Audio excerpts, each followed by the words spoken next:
Hello, everyone, and welcome back to Director Watch, an AwardsWatch podcast that attempts to get inside the mind of cinema's greatest auteurs and explore what drives them. Maybe we go on a few unrelated tangents along the way. I'm Ryan McQuade, the executive editor here at AwardsWatch, and joining me, as always, is my favorite private detective, my co-host, Jay Ledbetter.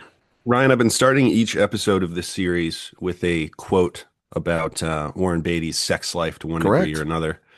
I'm going to be changing it up this time because really what we're talking about here is the woman who broke Warren Beatty. So I want to read this quote.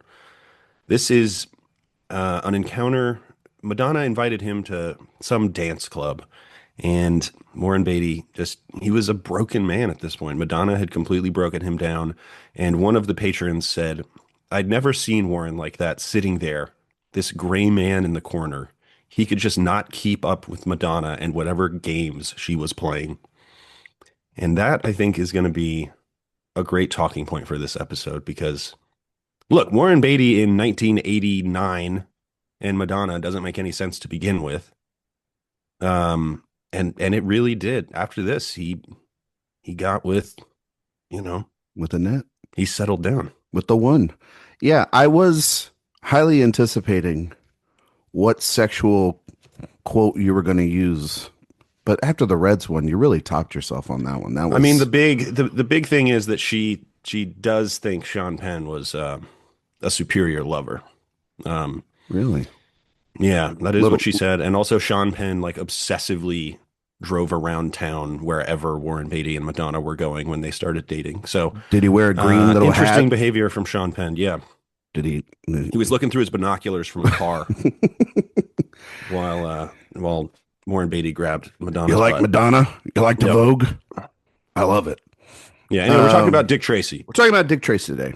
Yeah. A pretty chill film. Not that much to talk about, so it'll be a pretty short episode here. No, it's a lot to discuss. There's so much to discuss that we had to have two guests on today. Yeah. Jay, we're not alone in this endeavor. We can never be alone doing this show. We have an old friend and a really old friend to this show, You heard her back on the Silkwood episode earlier in 2025. She has made her return here. She's a returning champion, Isabel Custodio of Be Kind Rewind. Izzy, welcome back to the show. Hey, happy to be here. I'm surprised Jay's bad jokes and my poor planning didn't run you away from the show. But good jokes and your poor planning. That's fair. Thank you very much. And so welcome back. Thank you for being here on Director Watch with us. Oh, thank you for having me. Happy to be here. And you're not alone because we're talking Madonna on this episode. So it's only right to bring back our resident Madonna expert, our editor-in-chief, Erik Anderson. Welcome back to Director Watch. Jay, I know how you feel. You don't know if you want to hit me or kiss me. I get that a lot. That's I think it's hit, depending on the last time you guys talked about Madonna. It was a lot of hitting. I think there was a lot of fighting that was going to happen. And it was really kind of more like flirtation. It was, Jay was just sowing some oats that he needed to. And I was just here as the vessel, really kind of for that. I think I was just here taking it all in. It was a lot. It was like Beau Travail.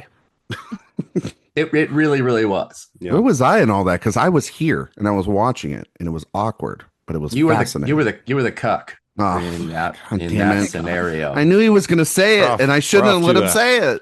We're off to a hot start. Well, yes, we're recording this a little bit early, so we're recording this around the holiday season. A lot of fun stuff going on. Oh, shoot. Jesus. Sorry about that. If you heard that, I will cut that out. Give me 1 second. 3, 2, 1. We're recording this early right now. It's the holiday season. Izzy, you had any fun plans for the holidays? Not really, actually. I'm I'm just kind of sticking around Avatar out with friends. Sure. Have you seen? I have no current plans to see Avatar, but have you seen the other ones? Eventually. Marty Supreme. I've seen the other ones once each, probably. I'm not like a big Avatar person. Okay. I prefer The Last Airbender if we're going to talk Avatar. That's fair. I mean, not the actual movie, but the show. No, or I Tar. know you got a big poster behind you right now of M. Night Shyamalan's The Last Yeah. Airbender behind you. She's a big truther there. Okay. Yeah. Anything you want on your wish list for this holiday season, like gift wise? Anything you're looking for? Oh, wow. Money Money? would be Okay. awesome. Love money. Who Yeah. doesn't like money? Money's like the ultimate thing. I don't know why we have to. Can I start on a tangent here real quick? Gift Great. cards are not a bad idea. I'm just going to I say agree. this. Gift cards are not bad. And it doesn't make me feel less that you got me a gift card. It actually R- makes me feel like you gave a shit and got me anything in the first place. And that's what happens when you I'll get in your take it one 30s. step further. All right, buddy. Never buy me a card. Just give me $5. I don't need the card.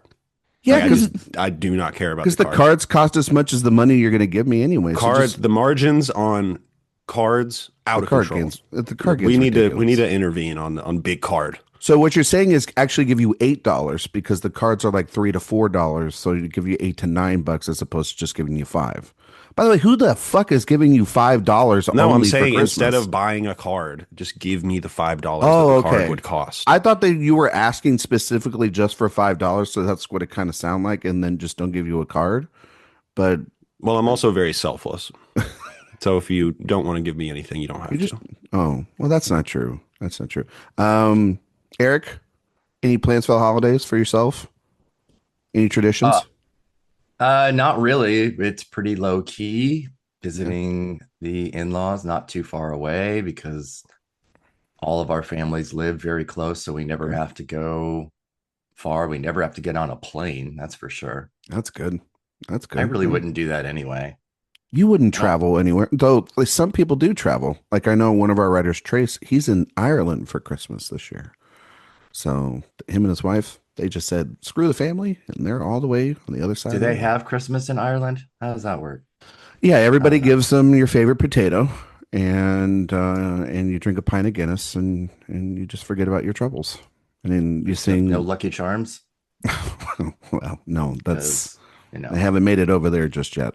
Izzy, Warren Beatty, hmm as a director, I'm curious because we brought you on for Mike Nichols. He has such a connection with Mike Nichols and Elaine May.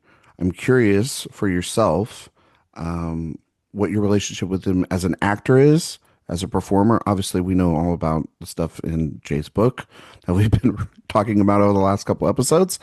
But him as a filmmaker, what do you like about him? Maybe what you don't like about him? Your thoughts on him? Hmm. I think he's actually kind of underrated as a filmmaker, to be honest. I think he's a good actor. I've never been super like blown away by his acting. Like with respect to his peers, I think he's sort of in like a middle ground maybe.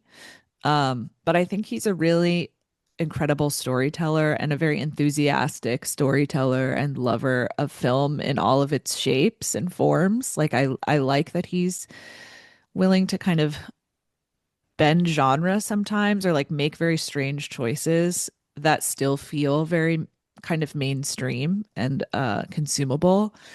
And so yeah, I have a lot of respect for him as a filmmaker. Yeah. Eric, same question.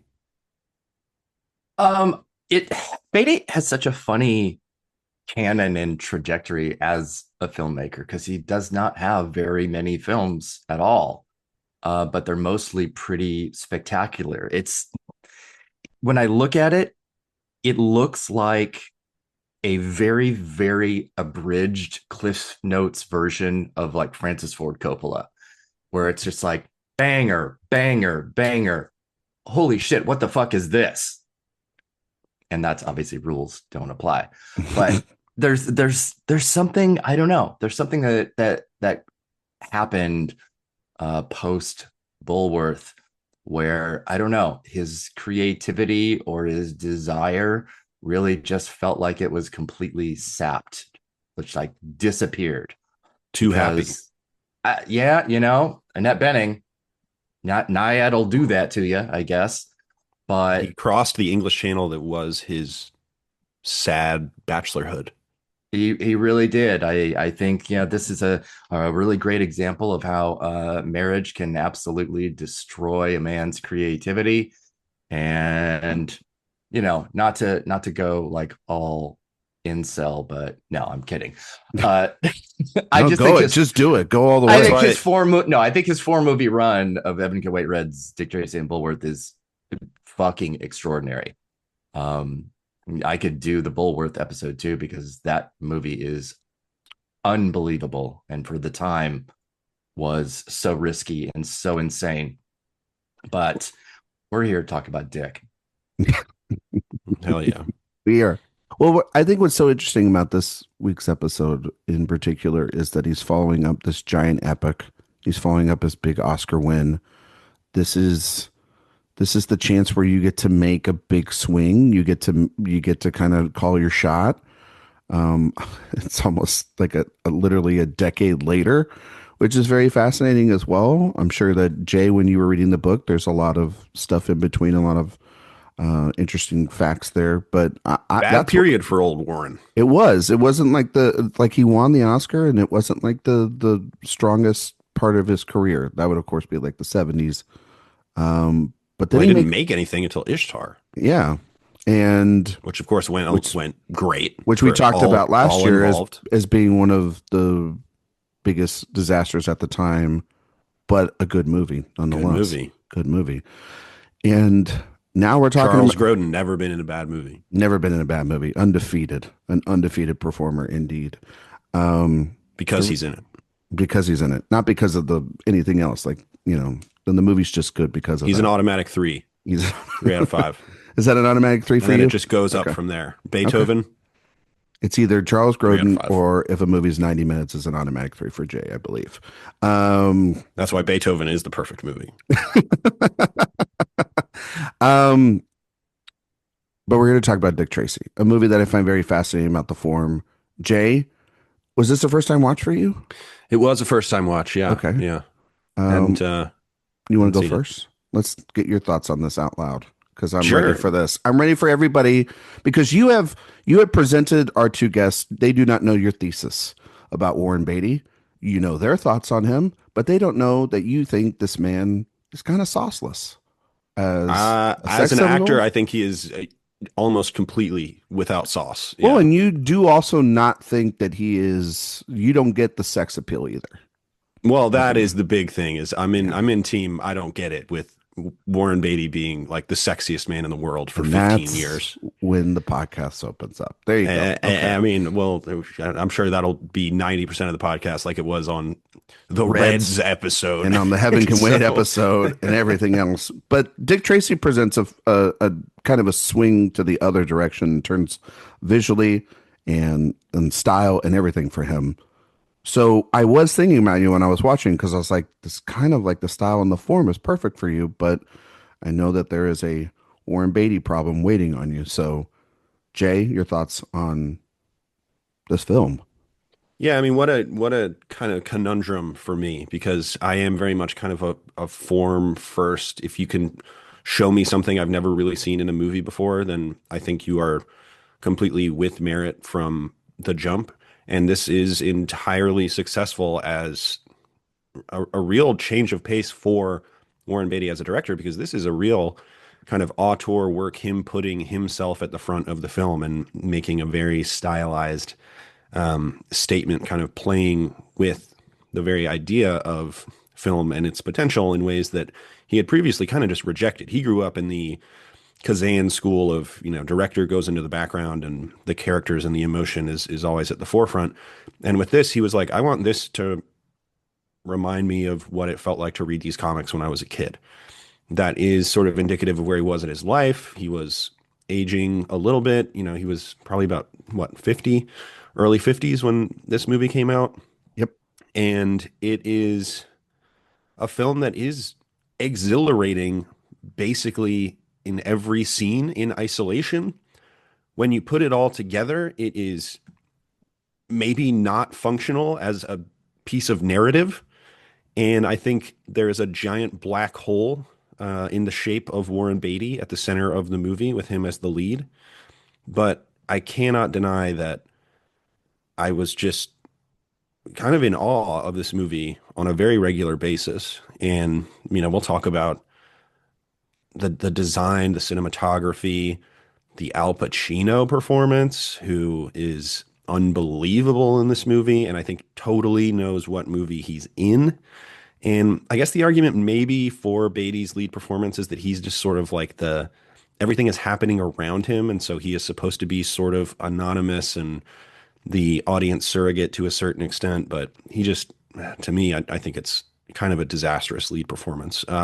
So overall, definitely a recommendation. I think this is a totally worthwhile endeavor, even if like the core of it is a little poisoned. The accoutrement, it's just out of this world. It's so incredible to look at and experience, and expressionistic and wonderful in so many ways. Erik, you look like you're gonna murder him. Yeah, I mean, like I said, Jay, put up your shields. I mean, that was pretty high praise, I thought. I just think Beatty's awful in this. No. I think the black hole was that entire diatribe that you just spewed onto this podcast.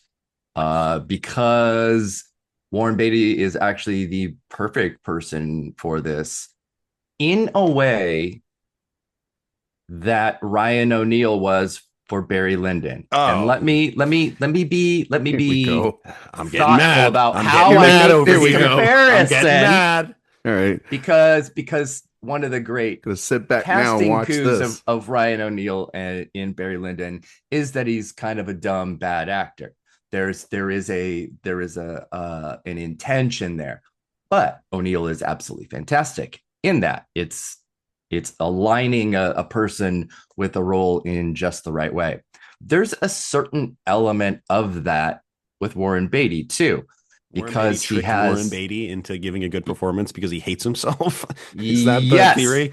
That's where I'm working on. Yes, but because Warren Beatty is such a conventionally attractive movie star, good-looking guy who slept with 13,000 women, there is that Lothario sort of bravado comes to this role in exactly the right way. But the funny thing about it is that Dick Tracy as a character isn't into the women that are here. So it's a really sort of like an anti-casting of himself in this. He is being sought after by Breathless and by Tess at the same time, and he's generally pretty oblivious to Tess in like the funniest way. And with Breathless, he knows that she's, overtly hitting on him, and she's just constantly trying to bed him. But he's just like, no, I have more important things. I need to solve this case, and I need to take care of this boy. And there's something really genius about that, about Warren Beatty being that character and bringing with him all the baggage of his Hollywood Lothario personality and his physical stature and looks, because he is a perfect fit for this comic book character with his square jaw and broad shoulders, and that yellow jacket couldn't look any better, I don't think, on anyone else at the time. And I think he understands exactly his Dick Tracy as a comic book character the same way that Al Pacino understands his. And we'll go into more of how Al Pacino really kind of dominated and took over his character, changed it from the comic book to be really more him. And I think that Beatty as a director and as an actor worked with that really, really well. Yeah. Agree to disagree. Izzy, where do you stand between these two on this? I think I stand somewhere in the middle of the two of them. Like, okay. I just want you to yell at Jay. That's all I just want you to do. Well, I'm not gonna yell at Jay, actually. Okay. I'm gonna maybe back him up a little bit here. Oh, okay. Because I similarly don't really get, I understand this is just like against the grain, but just from my personal taste or whatever, I also don't get Warren Beatty as a sex symbol. I understand that he was, and historically how that's important, but I don't get it. Like if we're talking 70s guys, Yeah. like a Jack Nicholson does more for me. You know what I mean? Interesting. Okay. There's like S- a Redford, or like, I mean, is that classic mm, or too classic for you? Or is it too pretty? Some yeah, people too think pretty. he's Too too pretty. pretty. All right. Um, Izzy's all about the Riz. yeah. Okay. Yeah, the Riz, you know. I think and so similarly here, I was kind of like I was listening really hard to what Erik was saying and kind of trying to re reassess what I was thinking about the performance. I do kind of agree though with Jay that I think he's a little flat here. Like I Hmm. think he does look the part and there's a way to interpret his persona, I guess, as redefining that character, but I do think just in terms of um what everybody else is giving, which is so stylized and so strange and almost surreal. Um,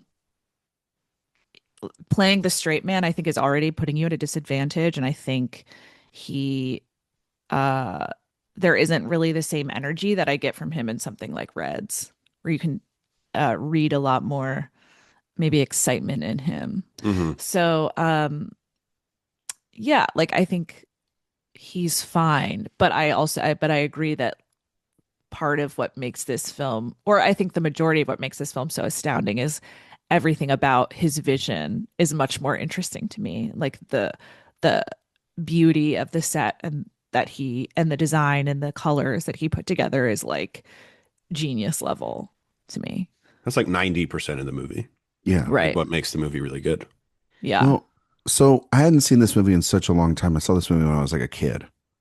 And what was so wild about it is that, you know, when you like watch a movie when you're a kid and you don't understand anything that's going on, but you just know that there's colorful things on screen and people are talking, and maybe you got one or two set pieces that just like you that are burned into your brain. You think every movie is good because it's a movie and movies Bingo. are cool. Yeah. And you're just like, well, and you're also just like, I've not seen something like this before because my viewing experiences are limited.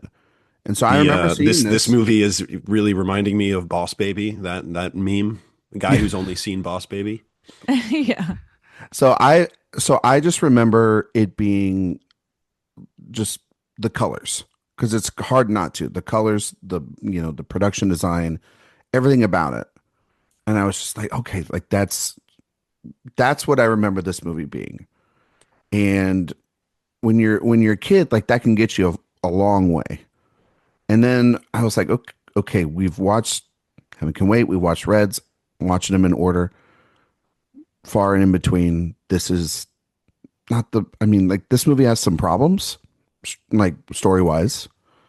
And I do kind of feel like I'm in the middle again with Izzy here on Warren Beatty, even though I like him in Reds and I defend that performance and I understand where that performance lies. Yeah. I And, love him in and, Reds too. and, and I, I like him in Reds. and I like him in Heaven Can Wait. I just feel like the script fails him there. Like the logic of that movie falls apart.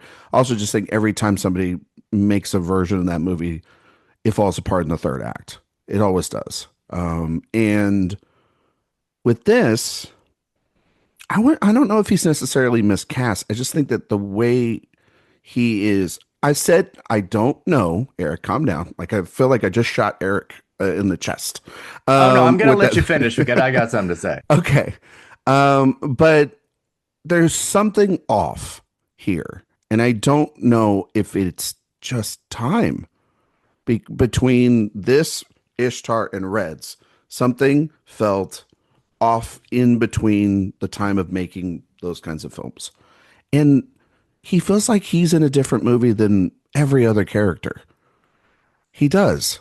He feels like he's in like almost an alien, and Well, he's he's the the only one not titular in character. ridiculous makeup, except Exactly. for That's the other the thing too. women. He doesn't look like a cartoon, Yeah. but something felt off, But he's and supposed I to be the don't grounding force. once again think it's actually all the way the performance. Some of this is the script, and there's a little bit of like you can see the director all the way through in this project, but the other hats are not as strong as him from a visual sense, and everybody else is pretty kick-ass in this.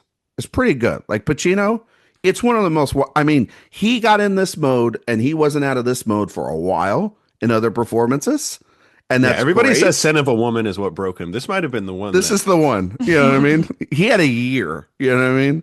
But like a time period, like a couple of years with Pacino. But anyway, and I think Madonna's very good. I think a lot of like the his buddies and other actors that he's worked with before, they're pretty good here. But there's just something, and I think that that's what I'm here for this conversation for. I'm here for the conversation to kind of move me in the right direction because there's just I can't articulate all the way why I don't think this is either a bad performance or a good performance or a great performance. Somewhere in the middle, something's missing. I can't put my finger on it because this movie should flow with a more of a confidence and a cool factor from this character, I guess. And he doesn't convey that. But then he looks so good, like Erik said, in that damn yellow outfit. So it makes sense again visually, but maybe not in the final product. I don't know. Something's off. And that's why it's not as good a movie. It's not as good as Reds, but it's not as good as I remember it when I was a kid. And it was like that this movie was kind of cool to watch because one, it was all adults on screen, and even though they were in wacky makeup, like it was an adult movie, you know, and like there wasn't cartoon characters, and you know, I got to see this pretty young. And weirdly, I just walked out of it kind of confused, outside of just being like, okay, so you read a comic book, and Warren, you liked the comic book, right? Well, then why didn't you cast somebody cool to play the character? I guess I don't know. It sounds like I'm being very negative, but I'm just kind of. I know he has it in him to play a cool character. So somebody Sounds like you explain just to me. talked yourself Okay, into. all I'm right. talking myself in and out of it. It's crazy. So, all right. So I guess I'm Eric's got his back against the wall. I'm seriously, Got guns out. I He's ready did to not shoot. realize I was going to be Beatty's only shooter here. So, Ew. that's a fucking surprise. So then let me ask you guys this, because you're all kind of in the same boat, all in the same little gang, you know, little face and fucking whatever lips. All you guys are in your little group here. It's getting defensive. I want to know then who you would have cast as Dick Tracy in this film directed by Warren Beatty, and all the other elements exactly the same. Putting us on the spot here. Ooh, Yeah, this is tough. because if you feel he is the thing that doesn't work, then I want to know who does. What is this? This is the same year as Home I think Alone, it's right? unfair to ask me to Macaulay name could a have pulled it man. off. Izzy, for $1, name a man. I can't.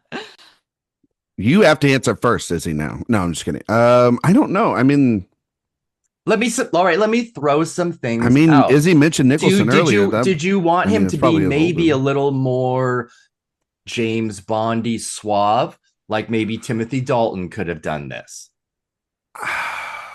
Ernest was pretty big. I Jim wanted Varney him to be could a have little pulled it more off. corny. More corny. Yeah. Yeah. Okay. Jay, what did you just say? Jim Varney. I think Ernest was really cooking at this time.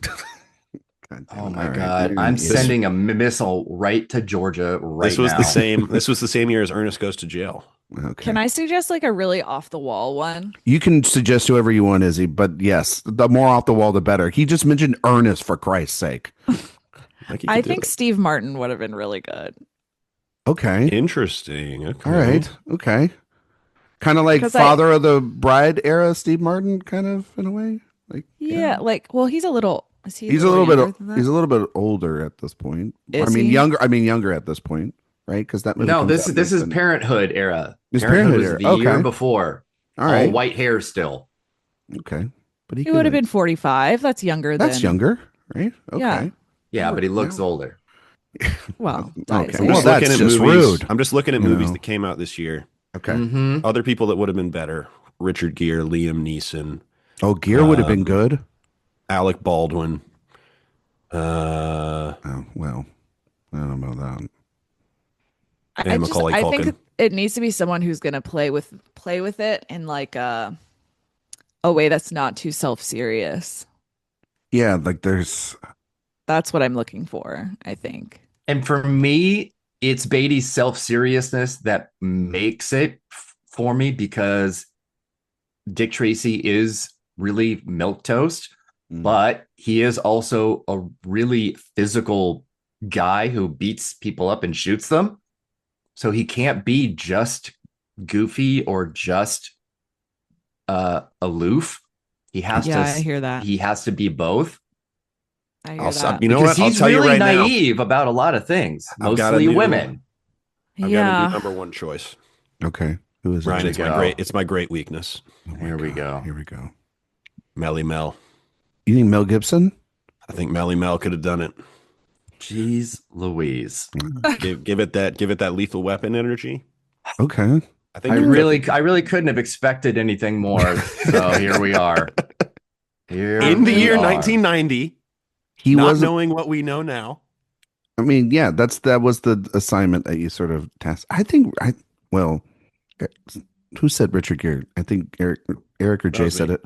And that sounds I threw out like 75 names. Yeah, you threw out like 75 names. I don't know. I mean, I'm just trying to think. I'm literally Googling men. Don't we all? I mean, I think, he'd have to be tall. You know, I'm just trying to think of somebody that could play a noir, have fun.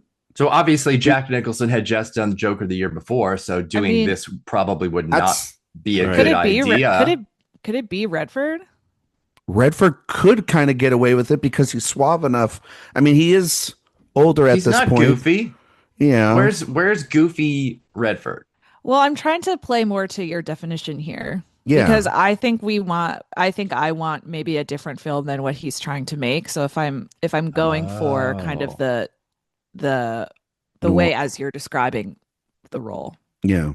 Because if we're starting to do this, if it starts getting goofier, they're just going to cast Robin Williams in the role because he's the biggest goofy star at the time, and then it's going to be the complete opposite of what this movie is.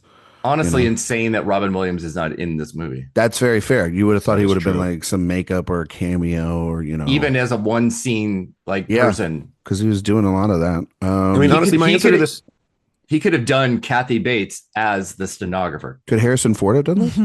Well, that's what I was going to say. My answer is any movie star with more gravitas than Warren Beatty. Christ. And to me, I'm like, throw a dart blindfolded at a casting dartboard. That's my opinion. It's so mean. That's crazy. So mean.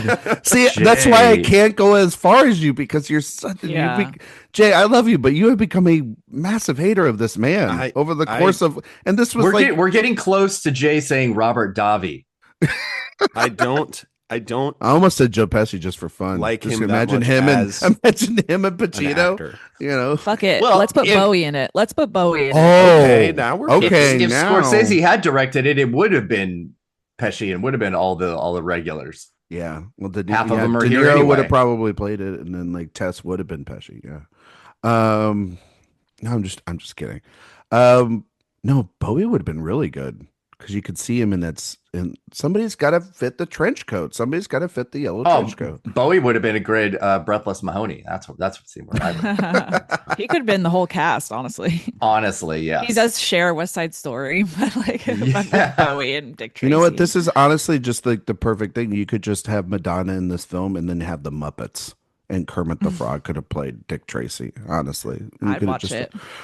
Yeah, I mean, I think Miss Piggy would be pissed about that, but but she'd be Tess because she wanted to be with them in the end. Tess is too bland to be. Tess is white bread, like Wonder Bread.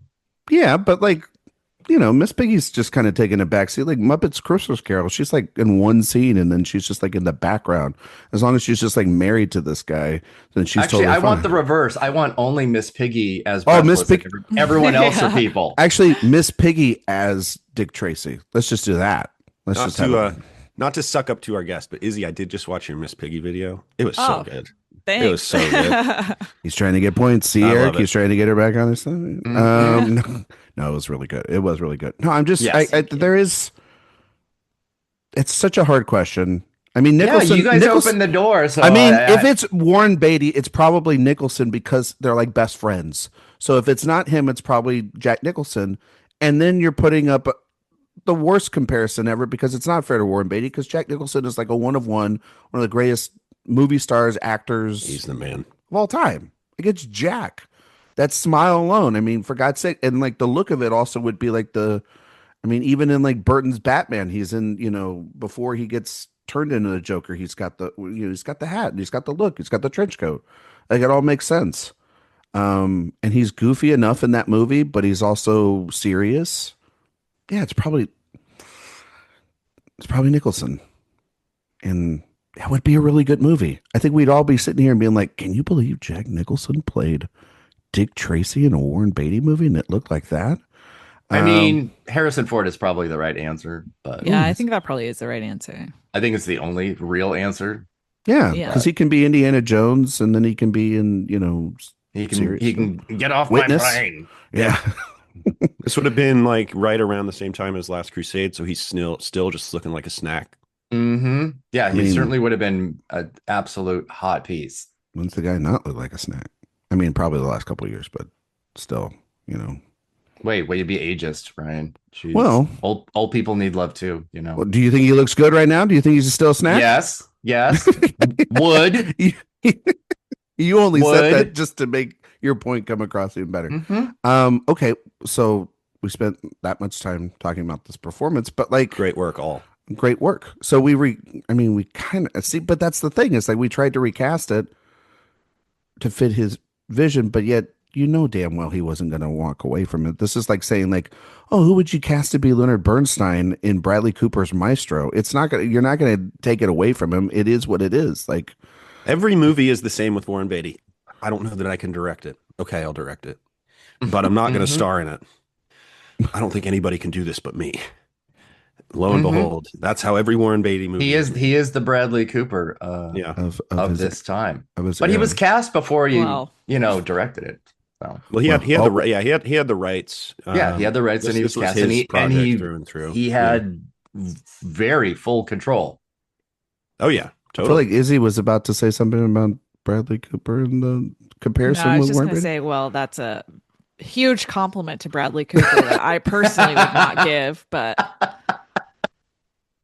Is that a backhanded shot at is this thing on?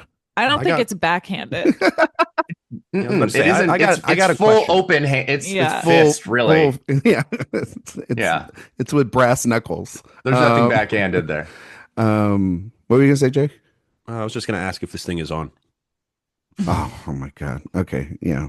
Again, Izzy, I don't think she's coming back, and Erik might fire you at the end of this for that joke. It's actually not a bad movie. I don't think it's a bad movie. It's just kind of a fine movie. Erik, you liked it, right? What? Is this thing on? I loved it. You loved it? Yes. Jay, have you seen it? I haven't seen it yet. Izzy? I haven't seen it. No? Okay. Well, I know what you guys are doing on Christmas now. You got to go see if that thing's on. But anyway, this movie. Let's talk about that. Let's get away from the Beatty of it all and what does work. The hypotheticals. The hypotheticals, because like we have this performance. So Jay, then that does take it down for you. Called it a black hole. But there are things that we can't discuss. Like, I mean, can't wait to go log this as 5 stars right fucking now. Can I say I had a really great time watching this though, because it hit me at like the exact time, like perfect time for me to watch this, which is that I've been watching a billion 1930s and 40s hard knock burlesque girl movies like in a row because of something I'm working on. So I'm just like fully in that genre right now. And then also just watching literally anything made in 2025 where there's just like no color whatsoever. So it's just like I felt like name names, Izzy. This was an absolute shock to the system. It was. It kind of felt like somebody just slapped me in the face with like Roy G. Biv, the person, slapped me in the face. Like love him. I was just like, holy shit, it's because so many of those old like burlesque behind the scenes like crime or Warner Brothers movies are like bad, because they just kind of pumped him out and there's so many bad ones. And so even compared to those, like, sure, the plot of this movie doesn't hold up very well, but it holds up a lot better than some I of was those did. That's for sure. I was going to ask, like, aesthetically and plot wise, did because you're doing all that research, did that make for the experience of watching this better, or like when you watch old musicals and then you watch like Wicked, that's not going to help out Wicked. No, I'm just No, saying, like, totally. I know you what know you what I mean. I know mean? what you mean. I think it does because I think you can tell when someone loves the thing that they're creating a pastiche for. You know Mhm. what I mean? Like, you can tell that he loves these comics. You can tell that he loves these old films as well Hmm. because of the kinds of tropes and like cars and like the way that he's just kind of moving his camera in ways that like recall expressionism or something, in the same way that like those early Warner Brothers movies would have been informed by that movement.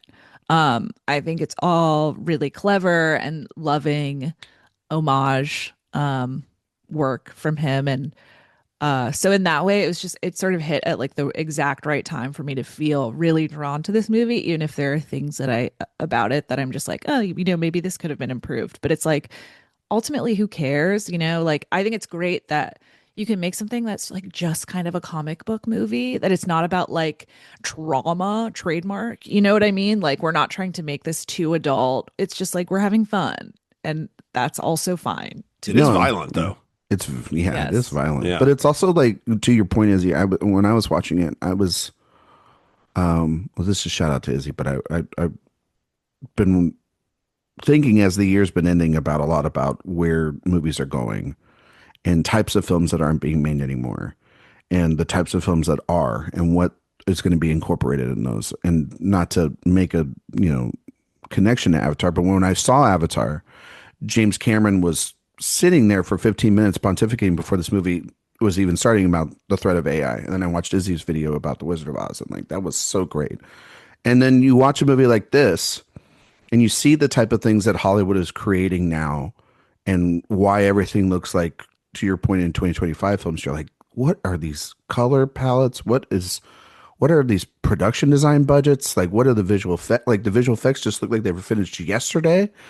And and Everything's just then washed out. everything's just washed out. That's why, like, when I watched a movie I liked a lot, F1, and I got that feeling, well, Jay, when we watched Tony Scott 2 summers ago, and I was like, even though purposefully this is Bruckheimer and Kaczynski doing that again, it's like this is a great feeling to have, because this is the type of stuff like that where you're not getting made anymore. And then I watched Dick Tracy, regardless of what I think about Beatty's performance. There's no other film like it, even close to it today, like being made today. And even if I have issues with plot or whatever, like, so be it. I have issues with hundreds of films and their plots. There's something aesthetically so crazy and wild from this guy that made like just kind of like an innocent, like, sort of romantic little film at the first one, and then he makes this giant epic, and he just comes back after like almost a decade and makes this like technicolor comic book movie that looks so much better than any comic book movies are made today, with technology and budgets and departments that are with unlimited resources from these studios that need to make billions of dollars. So watching this was, to your point, is I thought it was very earnest filmmaking from a guy, and I was like, why don't we have more of these? I mean, it's probably because it didn't make like a crap ton of money, but it just, there was something about it where it's like, It's coming. we're never gonna see this again, right? The sequel's coming. He promised. What do you think's gonna happen first, this or Heat 2? A Heat promise 2, I sequel. think, is actually going to happen now. I've finally turned the corner. I think it's Okay. going to get made. Because Jay's been saying for like a year or so, but like, no, I mean, he has to do this ridiculous thing. It's almost like to keep the rights, right? He has to do those videos Yeah, we'll in order talk to about keep it. it. Oh, we're gonna talk about it. Okay. Yeah, I think there's a place for that conversation a little bit further down, Yeah. I think. But like, again, I know that we say this all the time, especially on this show when we're talking about directors, like, oh, they don't make movies like this anymore. But this feels so one of one in the last like 30 years. It's so weird. It's exhilarating to watch. I mean, it really is thrilling. to watch, even as your eyes kind of glaze over when it gets kind of plot heavy. And I will say this for the film. I think it works much better as sort of a love triangle story than a detective story. I think the machinations of the gangs and the um, turf wars and things of that nature are they're just not that interesting. But you have this really electric performance by Madonna that I think kind of makes that part of the film sing so much more clearly than the gangster elements of it. I mean, Madonna, as much as I like to jab Erik about maybe potentially Madonna's cultural influence in the 21st century, she is to use the term that you just used, Erik, absolute one of one pop culture figure. She's one in a million. She's made not that many good movies, but I think this is one of her premier performances, and she's awesome. And the Tess character, I think, leaves a little bit to be desired. Again, that is sort of similar to how Dick Tracy is supposed to be kind of a grounding force and a vessel in some ways. Tess, I think, operates in a similar way, but the romance parts of the film, I think, work pretty well. And I miss when kids' movies could have like adult stuff in it. I know this isn't explicitly a kids' movie, but I miss when people were like smoking cigarettes in Home Alone or whatever. I mean, it was just like better. Kids could learn about life through movies and not have to be quite as sheltered as we are now. You know, it was just a better time. I've been watching kind of a lot of the 90s Christmas movies, and it is like that was kind of even in like the Santa Claus. It's like, hey, the secretary sitting in the boss's lap or whatever. And it's like that was probably the first time I ever heard something like that. Good for the Santa Claus. I just think that was a better time when movies were kind of allowed to be a little more bold in that regard. Well, that's why they had to move this from Disney to Touchstone, because it was too racy and it was too violent to be under the Disney banner. So they created Touchstone just for that reason. I mean, Madonna crawling across Dick Tracy's desk, I could imagine being a pretty formative scene for many young men at the time. Lot of cleavage. You can tell one of the strengths of this movie actually is I think you can tell Warren Beatty wants to fuck Madonna.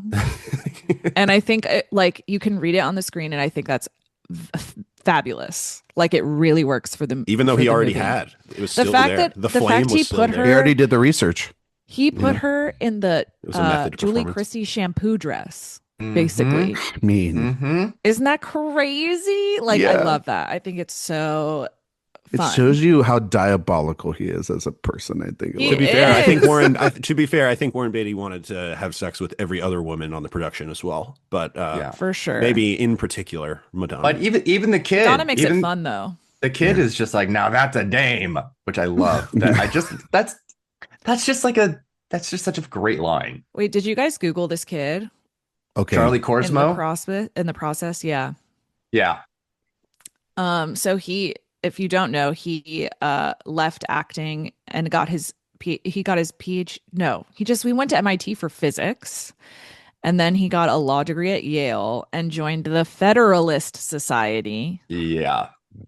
Yeah. And became a Republican, I don't know. Yeah. Advisor. I blame Can't Hardly Wait, though. That was the movie that broke him. Yeah. And but I think he's just like NVIDIA. I assume. Yeah. He lives in Ohio, which I can say is tracks. Well, that's really tracking politically. Yeah. God. Yeah. He's the swing voter, the ultimate swing voter. I don't know. It's giving junior senator vibes. Yeah. That's so funny. It's giving future cabinet position vibes is what it's giving. That's crazy. I mean, good for him going to college and making something out of his life. Smart kid. To a point. I mean, yes, he's good in this too. He is good. He is good. Yeah. He is good. What's up, an egg? I just love all the montages of him just like eating. Like it's just when do we eat? Oh, it's so good. Maybe I think in the course of our conversation, I figured out maybe some of the issue I have with the film, because I do think that It's vignette in a way, like it's comic booky in a way, to the point where like you pick it up from like an issue to issue, and it goes from like there's not a through line because that's like the issue of the film, right? For Wow, like weird because it's a comic book movie. I understand, but like That would there's be comic booky more of those. as Yes, a I understand. Erik constraint. is punchy today. Yeah, That's he's only wild. been up an hour. Interesting. No, but like Okay. of the fact that like it feels like you picked up an issue here, like pick up issue number 6, and then you've gone to issue number 14, and then you go to issue number 11. Like it sort of feels a little bit like that. So I'm giving it a compliment. It was like that's probably why there's a little bit of like why I feel there's some offness between maybe a performance or two. But overall, it's kind of cool that it's playing a little bit with that form of storytelling in a way that it's not so traditional of what we see, where everything has to connect to a giant universe and there's a space god and a portal beam and all this other shit. Well, Like and it's you not an get to make origin choices. story. No, it's Because not. Like they just Beatty was shove you like, I right don't in. want an origin Yeah, yeah. story. Yeah, Just jump in. Well, it's That also would have the been way that it kind terrible. of goes from strip to strip, so to speak, is a lot of montage. There's a lot of montage in this movie. Which I love. Yeah. I love it's that. it's fun. I mean, it's a great And they time to put actually in those never Sondheim do songs. Yeah. like a comic strip like visual, which is the greatest thing. It always feels like a comic book, but you never ever directly on the nose. They have, never pull like, an Ang Lee Hulk. Yes. That was crazy. Can we talk about the Sondheim songs though? Because Yeah. Like forever. I think it's really funny how you can just like musically hear exactly where he is in his career in this film. Like he's sort of exhausted all of his whimsy in Into the Woods. And so but he's like Mhm. trying to recapture it here, but you can tell he's very much like in Assassin's Brain.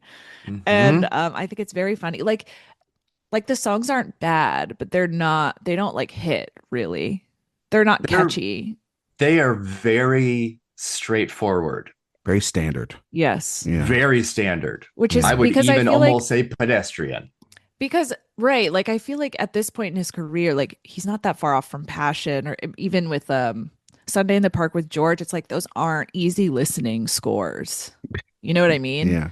And so to put himself in this brain where like that music is from that time period it's very poppy, it's very jazzy and like fun and catchy is very I wonder how difficult that was for him to kind of pull himself out of that Yeah. type of songwriting that he'd been doing. Very much, because they just feel super, like, again, standard, but I mean, Madonna just brings so much electricity to those, just, to her songs, that it's kind of like, okay, you gave her like the bare minimum of Sondheim, and she just knocked it out of the park because she's the ultimate performer, and she just, And those scenes are staged so well. yeah, and they just Well, really and are. I'll even say, and obviously I am the most pro Madonna person, I was waiting for you to just say it. No one's ever but heard you say it before. I'll say you have Mandy Patinkin right there doing real Sondheim singing Mhm. next to Madonna, who is doing her very, very best. This is 89. She had not done her vocal lessons to change her style of singing and her register. So it's still very, very Madonna, kind of nasally, kind of up here, while Yeah, I mean, it's a little Jessica Rabbit. Mandy Patinkin has all of the range. So I think it's a little tough, when they're doing What Can You Lose together, and you have these two very, very different styles and abilities together. But that being said, I think it is an absolutely gorgeous duet, and just the way that Mandy Patinkin tilts his head and is watching her and looking at her the entire time is intoxicating to me. I can rewatch just that moment over and over again because it's so beautiful. And it's really done in a way that I feel, stepping outside of, the movie that you're watching, that Patinkin isn't like judging that they are really from different worlds as singers. I don't know. He just is giving her like approval. Mhm. It's about the art. But I also think that's what's good about the kind of the tradition of these films that he's kind of referencing, though, too, is like a lot of these women, if they weren't dubbed, if they were singing for themselves, they weren't like trained in jazz. Like Barbara Stanwyck isn't, that like a singer that you listen to because you think she sounds incredible. It's because like the performance that she's giving in Ball of Fire is like so electric. You know what I mean? And there's a lot of performers like that. Like Marlene Dietrich doesn't have a beautiful voice either, but it's so compelling because of how unique it is. And I feel like the fact that Madonna isn't at that point where she's like fully vocally trained in the kind of way that you would typically want to hear from a Sondheim performer, only makes it like more interesting to me. It does because her entire career, and she's even said it herself, I'm not the best singer, I'm not the best dancer. She is a performer, and it's putting the right person in the right job for this role. It really made me want the Fosse Madonna Chicago. Oh Can you God. imagine? I think about that all the I time. know. All the Fosse time. was offered this one too. Turned it down. He turned this down? Mm-hmm. A lot of people did. that De were Palma, offered. Scorsese. Yeah. A lot. What's like the most recent? I mean, if everyone thought they were going to make Altman's Popeye, they'd be like, oh God, it's like, what's the. True. I guess like Batman did really well. Well, they could make Altman's Popeye Batman again. was the year sets are still before, there. and yeah, this exists because of Batman, and Beatty was so in love with that style. This is a fits right alongside Batman with that Art Deco look, with that style of German expressionism, where you have these sets and matte paintings, and then you have just the actual action way here. The shot of the whole city moving to the cabaret, to the club, with just that one little section of the car pulling out. I tell you, I could forgive almost any sin that this movie has, because that takes me to. It's reminiscent of like the Red Shoes. Like that's the kind of shit it's working with. It's unbelievably perfect. Yeah. Or even the scene where he's fighting the guy in the shack with the kid, and they pan it out, and you see the city behind them in this in the shack dirt moving sort of hole. Yeah, and the shack moving back and forth. Oh, it's so good. Running up the bridge at the end, and it's all red. And it has so many split diopter shots that Brian De Palma was probably like, chill out, bro. Like, so many. It's crazy. But speaking of the Batman influence, I do have written down here Greta Van Fleet-ass score, because it feels so derivative of Batman. Like, it's crazy. I know it was also Elfman, but it takes 2 seconds to be like, oh, Danny Elfman did this. Oh yeah, it was the year after Batman. My wife walked in, she went, that's Danny Elfman, isn't it? I went, and the title card hadn't even come up yet, and I was like, yes, it is. So point to you, Jay. No, but there's, to your point, Erik, it's like everything, you just pull it back, and that's that thing that we just don't have anymore. Like, you don't get to see a full frame. You don't get to see it. Like nowadays, like they build these sets, and I go, and then things get nominated for production design. I'm like, what production design? I didn't see shit from that movie. And then you see this, and you're like, I see everything. I see every single dollar and cent. And he uses the full frame here, which is, I mean, by the way, Izzy, she was going to play Roxy? Is that what Madonna was going to play? I thought it was Velma, but I'm gonna play Ryan. Velma? Erik, do you know for sure? Because I'm not 100%. Yeah, because at the time it was Goldie Hawn and Madonna. Oh wow. And Madonna was Roxy. Let me double check, but I'm pretty sure. Still would be pretty damn good. Yeah. So I just typed Madonna Chicago. That didn't give me the results I wanted. Just gave me Madonna concerts in Chicago. You should probably. so she's performing, so she's a relevant artist. Oh, I mean, look. So is my buddy who plays bass in a basement band, but that doesn't necessarily mean that Goldie Hawn was going to be Velma and Madonna was going to be Roxy. Interesting. I feel like that should be the other way around. I was just going to say, shouldn't that have been flipped a bit? Well, I mean, age-wise, I don't know if it would have worked for those two. I think they would have maybe needed a different casting. Well, we got a perfect film of Chicago when it, Did we? Pretty close to Well, me. he only got better from there. Well, Eric's a 'Cause big anti-Catherine I'm Zeta-Jones person. I'm I'm I'm Oh. I'm the big anti-Chicago in here. So Wow. You like Rob Marshall's later stuff. Yeah, you're more of a Little You're more of a Mermaid. 9. Yeah, you're more of a Nine Little girly. Little Mermaid. Yeah. wow. He's more of a Mary Poppins Returns person himself. Talk More about of this scuttlebutt. of this podcast. I'll say this: I love how immediately. I mean, maybe the most impressive technical scene is the opening scene of the movie, with all those. I want to call them creatures. I mean, they're people at the poker table. What's the guy? Is his name? Littleface? Tiny Face. Something. Littleface. Best character in the whole movie. He's the he's the Babu Frick of Dick Tracy. My God. Oh, Jay, He's don't great. He's only there. refer He's to only the there for a Rise of second. Skywalker But on God, this do you show. remember him forever. I love it.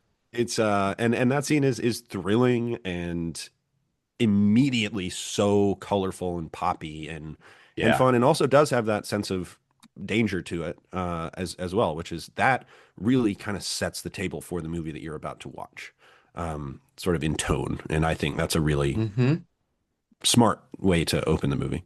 Do we like the makeup? Yeah, it rules. Do I we do, like yeah. the makeup? It looks Yeah. like Garbage I'm Pail just asking. Kids. Yeah, Rocks. it looks so unlike anything else. It's Jay. I can imagine it being divisive. I'll say that. Oh yeah.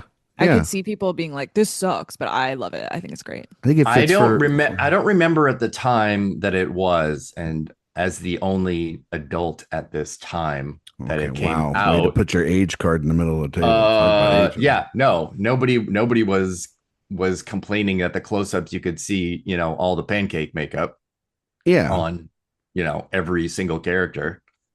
They Yeah. loved it. They ate it up. This is probably one of those movies that doesn't need a 4K restoration. I'm guessing you could see a lot of the seams if Dick you really. Tracy at Sphere. What are you talking Ooh. about? Oh my God. Stop. What about? I think they should make Tiny Worth Face the drive. the whole sphere. Yeah. Oh Where my it's just God. like- Yeah. Well, if they made All- a fucking ping pong ball one, yeah, just put his face up on that big thing. Wow. Oh my God. That Please thing no. that thing shouldn't exist. I think Chalamet needs to. I think it has its like I would watch the hell out of a Planet Earth there. You know what I mean? If they filmed it Yeah. for that, use the right cameras. It'd be I sick. would want to see though Littleface completely covering the whole sphere. Right. I would watch that. except for his little face. Just Yeah. a little face right there. just like a There is Grateful Dead great concert potential with little Sphere face as behind a medium. Like Totally. where's that movie Aronofsky made? Come on, I know it's still Darren. running, but I did not go. I wasn't going to pay for it. It's like 50 minutes long and it's like hundreds of dollars to go. me. Yeah, Hard pass. that's a massive pass. I mean, Caught Stealing costs hundreds of millions of dollars to make, and It's costs just the a last fraction 15 of that. And I it's wish the I didn't last- saw none. It's the last 15 minutes of Requiem for a Dream on a loop. Oh my God. In And Sphere. they strap you in with your eyes wide open. No, that would be terrifying. No, I saw one where it was like they had the Matrix in like regular. No, that's another form. That's you're another talking about. format, That's right? not Sphere. It's Yeah, not that's Sphere. another It's thing. like where the Yeah. Matrix, where all the like special effects surrounding. Yeah, Like, do you guys know what I'm talking about with the Matrix? No. I've seen it. I'm You not guys I know aware what you're of talking this. about. So like they have the Okay. Matrix sort of projected like it would be in like IMAX form on this giant immersive like kind of screen, and then like when they're in the Matrix, like Matrix code is surrounding it. And then it's- if they're That's in the fun. real world, it'll be like the robot world with all the pods and stuff. yeah, so it Just won't like it- 180 degrees. it's not in the theater. expanding it out like the Oh, I But sphere. it's still a rectangular screen where the movie Yeah. is playing. Yeah, But Yeah. it's just immersing you and in the sound is supposed to imagery be like from incredible. the world around you. I don't know, I just Seems kinda a little feel like- extra, but Yeah, it looks weird. I don't know, but anyway. it's kind of like when Um, you have like lights that change color with the movie that you're watching on the TV. Well, if people had a Mm-hmm. problem with Jonathan Bailey's face over a bag, I kind of feel like people would have maybe some issues with the makeup here. Well, so. I think that's more of a question of like how it was filmed. Yeah, like Because this guy. you remember when those like the pictures of the actual prosthetics came out on Twitter and everyone was like, this looks sick. It just looks like it was filmed really bad. yeah. the behind the scenes are incredible. It's like, wow, could we have gotten that movie maybe instead? Ellis Yeah. Brooks. Yeah, or whoever shot these photos be the cinematographer. Like, Hell yeah. yeah, Do it on iPhone. Who cares? Mm-hmm. That's the 4K that I make want. it blurry, Yeah. make it blurry. Look, Danny Boyle did it, and it was awesome. All right. No, no. no. Well, that is true. I mean, the makeup design in 28 years later is actually really great. He used a lot of iPhones, and it was It's awesome. mediocre. Didn't they have like? Oh, you don't like it? The makeup, Yeah. mid. Oh no, I was just talking about his use of iPhone. Oh, well, he probably doesn't like that either. So, No. there's one performance we haven't talked about. Can we talk about Pacino? Pacino. No, no, we don't have enough time. This is one of my favorite Al Pacino performances. This is a fucking Shocking. wild performance. It is dialed to 100 the entire way through. Erik is mad at me. Yeah, yeah. Because you say silly shit. Izzy, what did you think of Al Pacino in this? Did you I love him or loved it. did you love him? I loved it. I don't know which one that is, but I loved it. Yeah. I mean, I think it's so. I love when he goes to that, when he takes it to 11, so to speak. I think it's hilarious, and especially here, because like sometimes he does it where it's like my eyes are seeing, like he does it in a My context where eyes like are seeing Oppenheimer. yeah, where you're just like maybe not here, Pacino, but here, yes, you know what I mean. Like this is the perfect context for you to go to 11, and I love it. Continue. I love it when they're like chasing, like, and he's when Dick Tracy is chasing him, and he's still at 11 the entire way, and it's just supposed to be like small, quiet, like mostly just to themselves kind of scenes, and it feels like he's all the way up here, and you're just like, oh my God, no one. Warren Beatty probably did not have the heart to tell him. Well, he's juggling so many things, so he's probably just let Al go. But yeah, then like every director for the next 10 years was like, well, we saw Dick Tracy and we saw how good he was in that. And then he won the Oscar for Scent of a Woman. So we kind of need this. I mean, like even Heat, where he's mostly low key in that movie, he still has He has his moments. he for has the sure. big moment there, or You know what I really wanted to hear him say though, because they pad that man to death in this film, and I really wanted to hear like his ass line from from Heat. from Heat, but about himself. Yes. I got a great ass. Great Ass. That would have been Now with my pretty awesome. hand all the way there. That And I would have to been think of an amazing. ass. The scene where he's watching Madonna perform is genuinely kind of menacing, effectively menacing. Yeah. And there is a story in the book I'm reading about Beatty where Beatty kind of let Pacino Yes. deal with her a little more than she was comfortable with. And Yes. Madonna got super pissed off because Beatty is one of those guys who's just like, one more He time, hits one her. more time, one more time. Try again, try again, try again. Harder, harder, harder.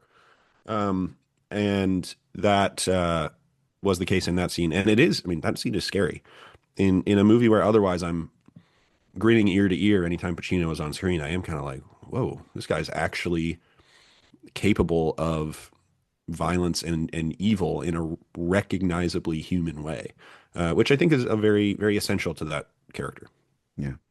I mean, he's super goofy, but then he's also completely menacing. I mean, like that scene where he's around the table, he's trying to like, no, this is all gonna work if you just follow me.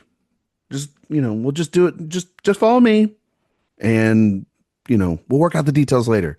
And James Caan, Godfather reunion, was just like, I don't want to follow you. Like, I'll do my own thing. And he just like blows him up, and then the camera pans straight to his face, and he's just like, anybody else? And it's a scene we've seen multiple times, but it's so effective because I know that we joke about Pacino. I know that, like, once again, he felt like he went like 1,000 times over the line. Like The Devil's Advocate is another film where it's like he went to 11 so many times in that movie.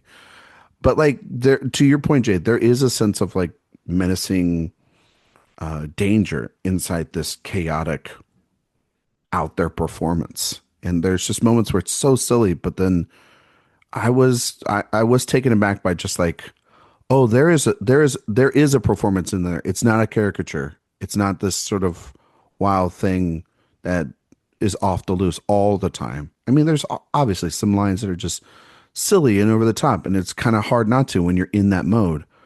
But he is quite terrifying. You can understand why Tracy becomes obsessed with taking this guy down throughout the whole film, because he does have an impending danger that looms over the rest of the film.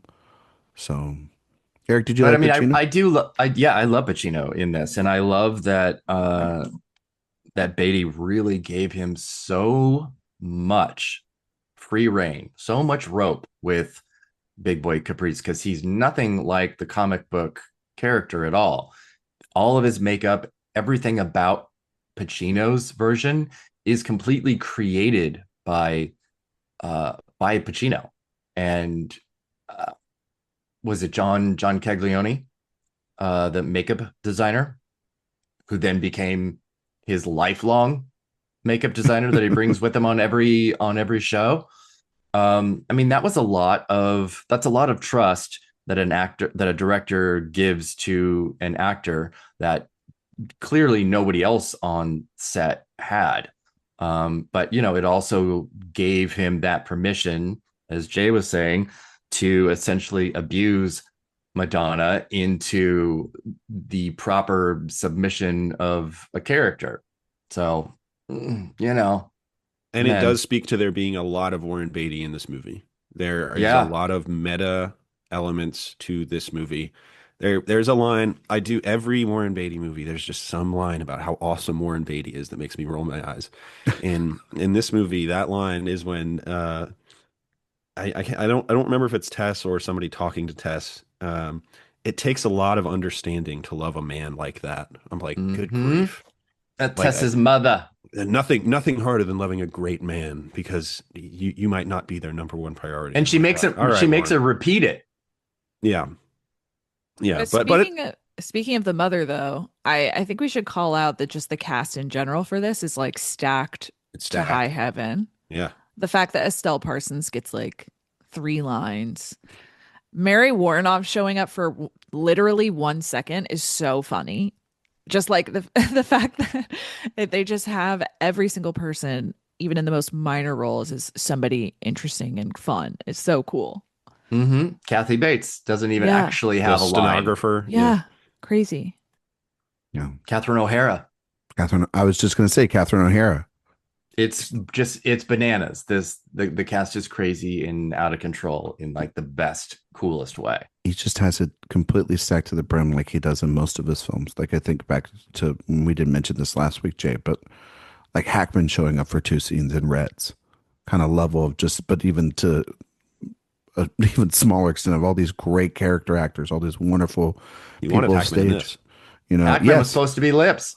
Yeah, Yes, he was, and yet they're just they're like extras in this crazy world, and yet it's all because they love him and they want to work with him, and that's I think to his. But at the same time, people's reactions to working with Beatty Oh have no, been they've been pretty negative, yeah, like Yeah, they hate they're it. like they love the guy, they don't like including Hackman. they don't like the collaborator. You know what I Mhm. mean? Hackman owed him a debt for Sid and What? Nancy, Sid Nancy. but he eventually was just like, it's too much of a pain in the ass, especially at this time where Hackman was not exactly as locked in as he had been at other points in his career. But yeah, Beatty's a pain. Well, he still knocked it out of the park in those 2 scenes though, because they're freaking incredible. Because Hackman was one of the greats. Anything else you guys want to mention? I'm sure there's plenty, Eric, that hasn't talked about Yeah, just yet. I want to Well, do then like go 30, and jump in. I want to do like 30 whole minutes on Bonnie and Madonna. Clyde. I want. That's- I really want to break down Madonna in this, like Okay. a lot. Well, then break But- her down. but All right, we'll all first, just stand back here. We'll be listeners. this If process- this is his monologue, and we'll just In this process, I want to give a timeline of Madonna. Like if this is a 1 year timeline. So in March of '89, she releases Like a Prayer. Dick Tracy's shooting February to April of '89. So that happens right in the middle.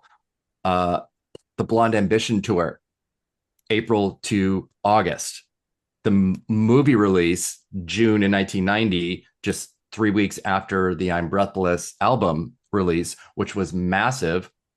Vogue was a huge #1 hit, obviously. It's not in the movie, but Hanky Panky from the movie gets in the top 10 on Billboard.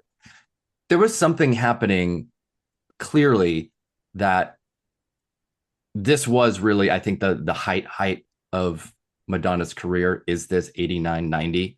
This was the absolute pinnacle. The Blonde Ambition tour contained a whole huge section of Dick Tracy in it. It's still, for me, the best tour of any artist in the history of the world. She created a format that everyone else since has followed. But I just love how incorporated it all is together, on top of them dating at the time, on top of him proposing to her and her saying no. It's an insane year. 1 year, all of these things happened. And I don't know. Why did she say no? She was certainly in. This was not very long after the divorce from Sean Penn, like 3 years, which was, really brutal and really intense. And I can't imagine, wanting to jump into another marriage really quickly, certainly not with another actor. Mm-hmm. So also, if you're the hottest pop star on planet Earth, like, I'm not marrying anybody. No. I mean, Beatty, Madonna was certainly not his only partner at that time. I was going to say he was probably had his options open as well. I think she knew pretty clearly that there would need to be an arrangement of allowances. Yeah. They also fought all the time. She really liked embarrassing him in public. It was uninteresting. But he kept going back. Truth or Dare. Watch the Truth or Dare documentary. Yeah. They embarrass each other back and forth. She doesn't want to live off camera is one of the greatest moments in that film. And again, that was just the year after this. So this period of time there was like really nothing but Madonna. And apparently there's a lot of Beatty stuff on the cutting room floor that they did just sort of out of respect for him not really realizing that it was going on. That is there's 30 minutes on the cutting room floor of Dick Tracy. Yes. Which I would love to see. Yeah. But specifically to this, to playing Breathless Mahoney, and and also the villain with her RFK Jr. voice, which is so goddamn funny to me. Not the RFK Jr. voice, Erik. Jesus Christ! That's all I hear now is just like Dick Tracy. It's I mean, like, long COVID has hit the towers. I love her in both. And to Izzy's point about the types of films during the 30s with these characters, there was sort of this sense that it was okay to I don't want to say not be a good actor, but that the limitations that you had ended up being kind of a benefit. I think she's great in her sentimental, sappy, crying scenes where she knows she's not going to be the girl that gets picked. I think this is so early in her acting career too. She had Who's That Girl 3 years before, totally savaged and destroyed, but I think is an absolutely perfect rom-com, and also harks back to the 30s, 40s, and 50s of blonde bimbo who's smarter than she is kind of things. Then there's a little bit of that too here, and I think, I don't know, I just think she plays with her persona, and Beatty knows how to play with Madonna's persona at the time perfectly, and it it all completely works for me. I was going She to has a ask. gravitational pull to her that's just undeniable. Yeah. When you're asking her to give kind of a more traditional performance, doesn't always work quite as well. Swept Away, I maintain, might be the worst movie I've ever seen in my life. But we don't have to bring that up. So Even Did though you you see A just Dangerous did. Game? Jay, have you no, seen I'm Dangerous not. Game? Mm-mm. Dangerous No. Game is great. That might change your mind on her. Okay. Yeah. I was going to ask what Erik Izzy you think is her best performance. I think it's a league of their own. Yeah. Yeah, I mean, she's great in that. I mean, She's so good at it's Evita always for me, but A Dangerous Game and A League of Their Own those are real performances. Well, I think she's just like kind of the victim of like she can elevate certain things because I do think she has to elevate some things here, though she's working a lot closely with Beatty and she's very involved in this project as well too.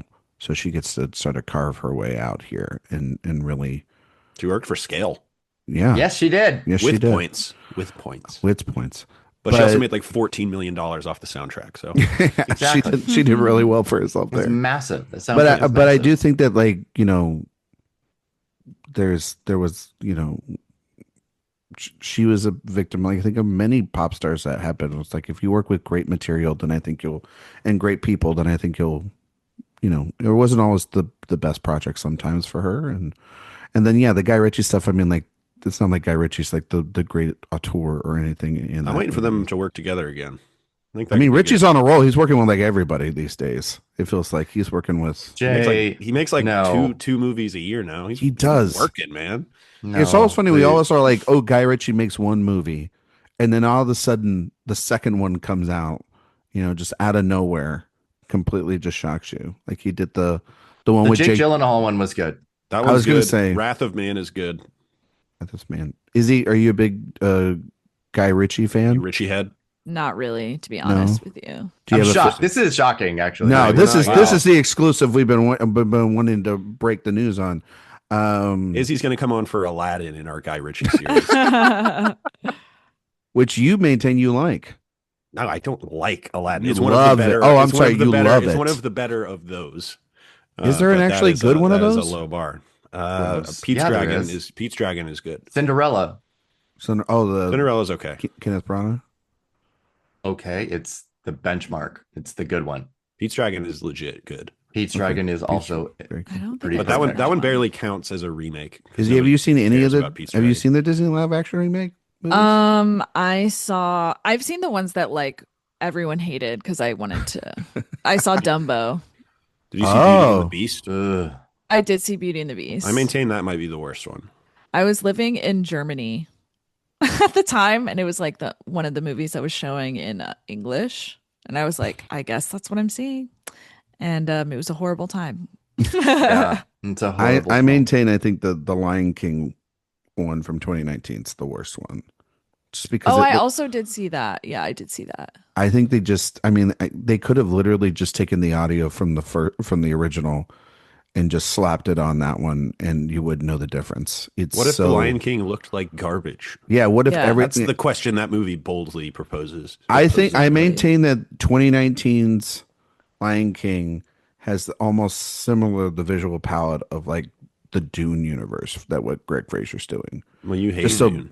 just so bland. There's so much more you can do with a I'm gonna- Dune Dune. Ryan, has I'm so gonna much go- more going on. I'm going to than go out on a Lion limb and say King. that I think Dune looks better than The Lion King. Yeah, I think they're both Easily. no, I think they're both sadly on the same level of just like I watched like in the Dune year, I saw Fury Road and I saw Dune Part 2 and I go, or I mean Furiosa, I mean.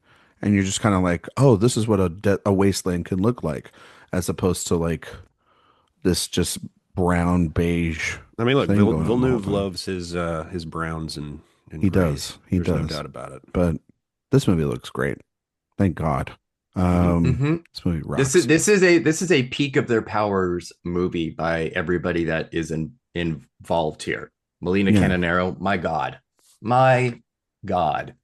Yeah. Nary a print you will find just these yellows, greens, blues, reds, purple, white, black. Just it's so striking. Yeah. it's crazy too. Like how far they take it. Like I Yeah. noticed when they were doing it, they have the news guys reading stuff over the um in their studios with their microphones, and the paper that they're reading off of is like a bright red or a bright yellow. And I'm like, you don't have to do that. Hmm. But you did, and it looks so cool. Yeah. And it's such a random choice. The And I love it. streets are like pink and yellow, and Yeah. just from like it has sort of that Michael Mann light reflecting off of wet streets thing. Why are the streets always wet? I don't know, because it looks cool. That's what a lot of this aesthetic is. It's like, that Yes. doesn't really make a lot of sense. Yeah, but it looks cool. And Mhm. I love that. That's what makes a world unique, is when just you're like, it doesn't need to make sense. If it looks good on the camera and you're watching it on the Expressionism, dailies, baby. yeah, it's just, I Yeah. think when you're talking about a comic book film and looking at the origins, yeah, absolutely. The last thing this should be is bland. Can you imagine Alice Brooks shooting Dick Tracy? All those costumes. we're really just taking shots at her today, and I Oh, apologize. This I was mean, a it would big look era like for that, Dune. though. Especially the like, not even Burton's Batman's had it too, but the Batman Forever, that's a crazy looking movie. Yep. Oh, That's another yeah. movie, kind of like Dick Tracy. I'm like, completely ineffective as A a movie story, that got but nominated for cinematography. Good Lord, it looks incredible. You know, Um, And so this sometimes was a good that's year for that. enough. And sometimes that's enough. Sometimes that is enough. yeah. No, I mean it's putting in effort, which is like why I think people. There is greatness in it, Yeah, I think which is this. not something you can say about very many movies. No, I think that there's why there's a like sort of like a people want to see those. I think a lot of the reasons why people want to go and see movies that are 20, 30 years old back on the big screen again has to do with I think the way they look. I don't think it's just about characters or IP. Like, they can see a Batman movie makes a ton of money regardless of what it is, but it makes a lot of money, and people really want to go see it again if it looks good, and it at a technical level is great. Like, I mean, those They're not focus Schumacher, groups to death. yeah, All that those stuff. Schumacher movies are like a prime example of like the Burton ones come out before, then you have the Schumacher ones. There's reference for all of those movies, and yeah, the quality of scripts stink on the on the Schumacher level, but like visually, people love the hell out of those things, and they go back to them. And then obviously there's a camp quality to I draw the Batman line and at the Robin. Batman Yeah, and Robin I was- reclamation. I mean, I was gonna say, like, I think it's I'm glad you said camp quality, because I think there is a sensibility about them too Mhm. that feels very freeing. Like the breaking point of The Dark Knight, where we decided for maybe like 15 years That that every- every superhero story has to be about some like horrible pain, or like say something about like masculinity and all of these things that are just like, it's been kind of tread to death. And then also been torn in kind of the opposite direction with the James Gunn influence, where it's just sort of like quirked up humor. Where everything looks so poppy. It was nice to finally get movies about masculine impulses, though, and the dangers. Oh, for that they sure. present. I mean, where have those that been? was nice to finally get a little representation. I know. It's like, finally. I've been They- wondering about this forever. They can be seen. Right. Yeah, exactly. And that's herstory, as we say. But yeah, so just like the idea that you can let something be silly and for kids but still enjoyable by adults is really refreshing. No. And just Mhm. you don't have to take it so seriously. No, I It's totally nice. no, I But it totally can agree still with be you. intense. Because like there were, I don't Yeah, think it that's was true. just exclusive, Izzy, to comic book movies. I think it was to every blockbuster. It all had to be Totally. dark. It all had to be super self-serious. And it's like, well, that's not like the total point of that movie. And there's this, Dick Tracy is kind of it's an answer from the studio, and it gets greenlit because of Batman. So it's once again like this is a creation of we saw one thing that was super successful. Let's do it Yes. again. Yes. And I wouldn't say, to me personally, I think Burton's Batman's a better film, though aesthetically you could go back and forth as to which one, from a technical standpoint is better. Just as a story wise, I think that one's just cleaner and more, and just streamlined a little bit differently. And they both can serve though a very great purpose, but they, not we didn't see 100 of these every year, and every genre and every filmmaker and every person had to do this thing.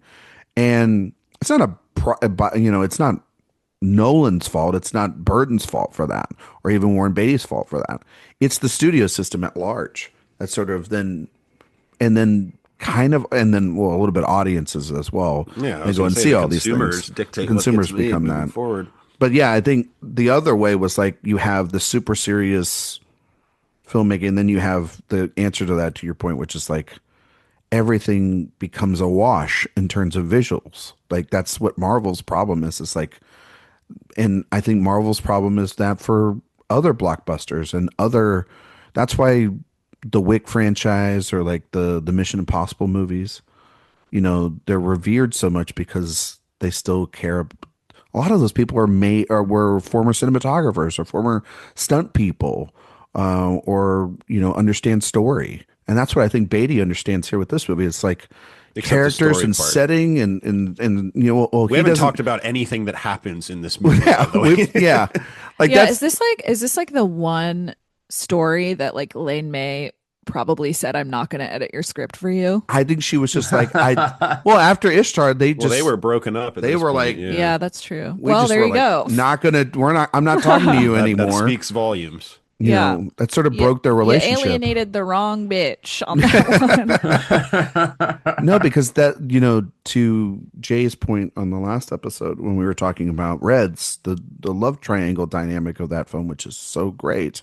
Those are all written from her, and it adds layers to that movie. And I don't necessarily think that this movie has the layers of that for sure. I think that's the better part of the movie, though. Yeah, of that movie. It's the romance. Yeah, stuff. yeah, but I don't think it's as nearly as good as Reds. No, it's not as good as that at all. It's not as good as most movies when it comes to this. I mean, like it's everything's pretty much like here. There's no like big arching like theme to go off of this movie, no matter how much it tries to kind of shoe that in. I think with the kid, which he's great, and I love those sequences, but I think there's like supposed to be like this sort of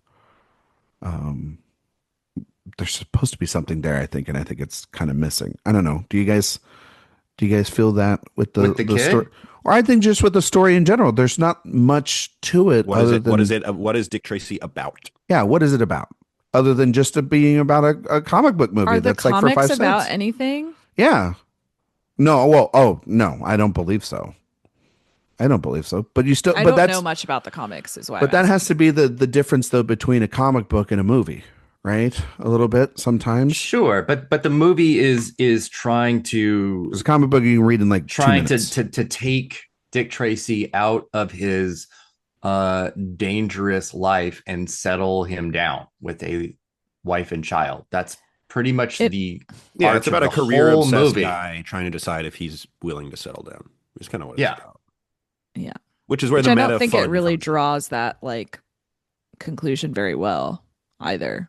No, I don't. A sequel. Yeah.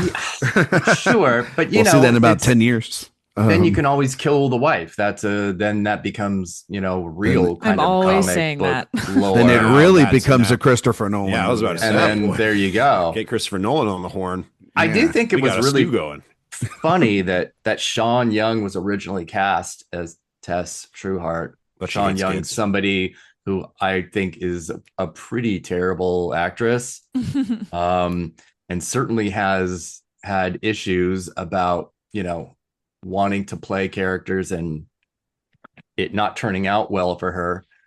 And then, she seems like a great person, though. Going to Glenn Headley for this, who, I'm sorry, but if you really want to talk about sauceless, he doesn't have the sauce either. I agree. Glenn Headley. Wow. A little bit of stucco. Void. It's all out like that chili. It's rough. It's hard to root for her. It's hard to root for her compared to Madonna. Madonna seems like such a fun adventure, and then you're just like, well, what are you? I don't know. Why are you? It's kind of savage though, because there was no way for Headley and for Tess to be able to kind of counter that But also, when like, you have Beatty doesn't even Madonna. shoot them kissing. Like their end scene is like a wide Yeah, distance shot. And so you're just kind yeah, of like, do you even like her? I It's yeah. like don't think Betty's so. ending with her is, so I got to go. You'll get the check this time. You know what I We're mean? It's married, like, right? yeah, wait, you're Is good, that how right? this Right? works? Just take this ring and I'll be home by supper And, time. You know what I mean? and Like we it have kind He of, we have a is. son now because he's named after me. And how does that work? yeah, he took my name. That was I sort of can't exactly say how the he words, proposed to and that Madonna. has nothing to do with how scared I am. Well, that's it's just I think the character is so poorly written She's as a well as the symbol of relationship is so, stability, is all that yeah, she is. but like that's all she is, but there could be a little bit more. I mean, She could be aware of this other it's a woman that like story very broadly told. I don't know what there's to tell you. there's a scene towards the end of the film where she's like, yeah, we'll go get all the backup. And then leaves Warren Beatty there. It's like, well, what the fuck do you think's about to happen? He's about to kiss this woman that like is a reveal. It's she's like, there's no shot of Tess whatsoever being like, oh, there was a thing between y'all. There's no confrontation about any of that.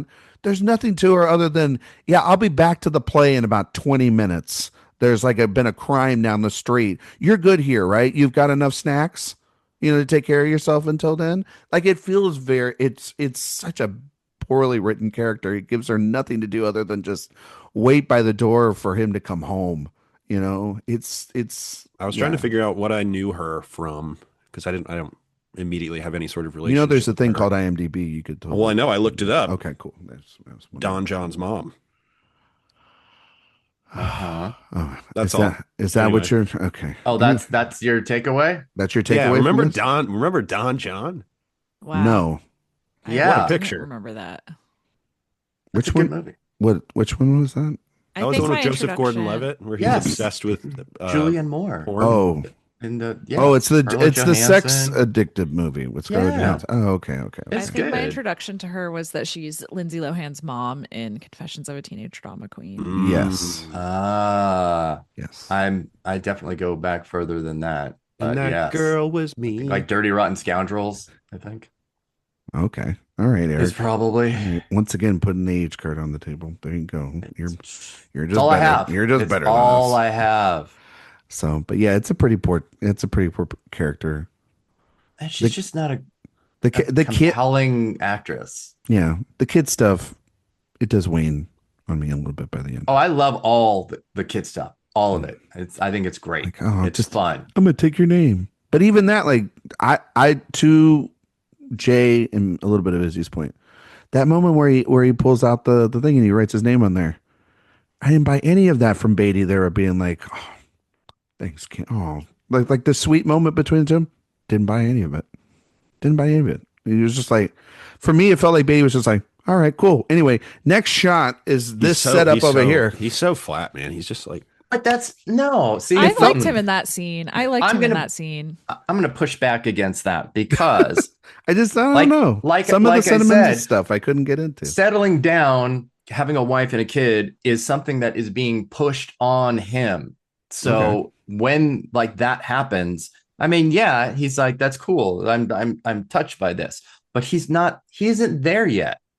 Maybe down the line he is, but we don't get some type of, beautiful closure of kissing her and arm around the kid, and they're going to go and leave the city and live in the Harmony. fucking suburbs. that's for Dick Tracy too, coming Yeah. 2027. He's not done. Dick Tracy He's- 2, white collar crime.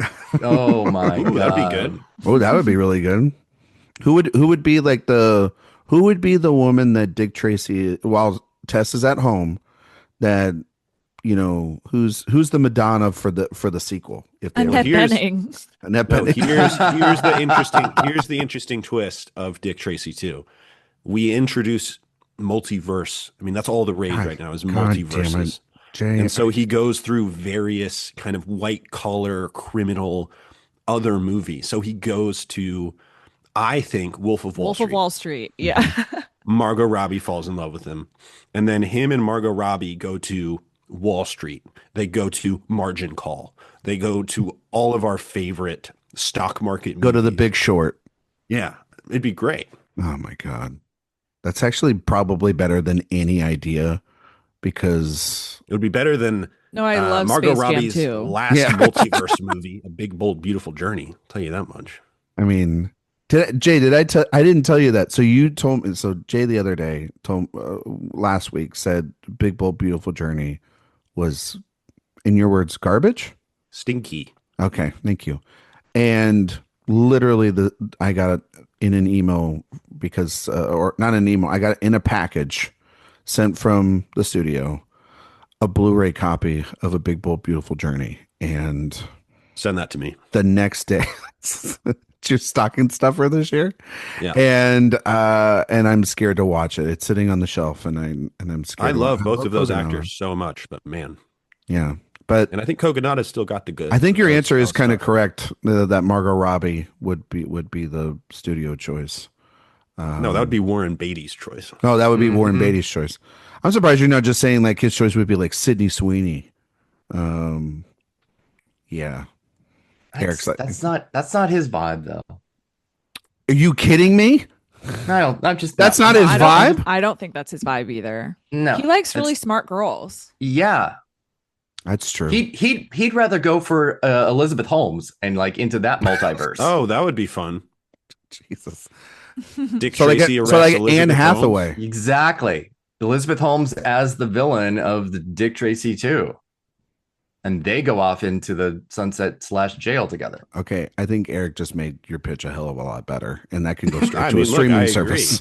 Immediately. It's on Hulu in 3 months. Exactly. It'll play at Sundance, and then it'll be right straight to Hulu. There you go. Anything else you guys want to talk about Dick Tracy about? Any other random thoughts, little things? Anybody? Bueller? I mean, Jay? Breathless Mahoney ends up being the ultimate villain of the movie, which is like a big twist. Was it though? I mean, it doesn't really hit very hard. Yeah, it's like she reveals the mask, and I'm like, oh, okay, that's where. Yeah. It's weird. I think they did cut out the part where he has Tess kidnapped, and they're talking about vaccines. They did cut that part out, but I love when she kidnaps Tess, and she has to be like taller than her, and just the angle is like out to here because Madonna's like 5'3".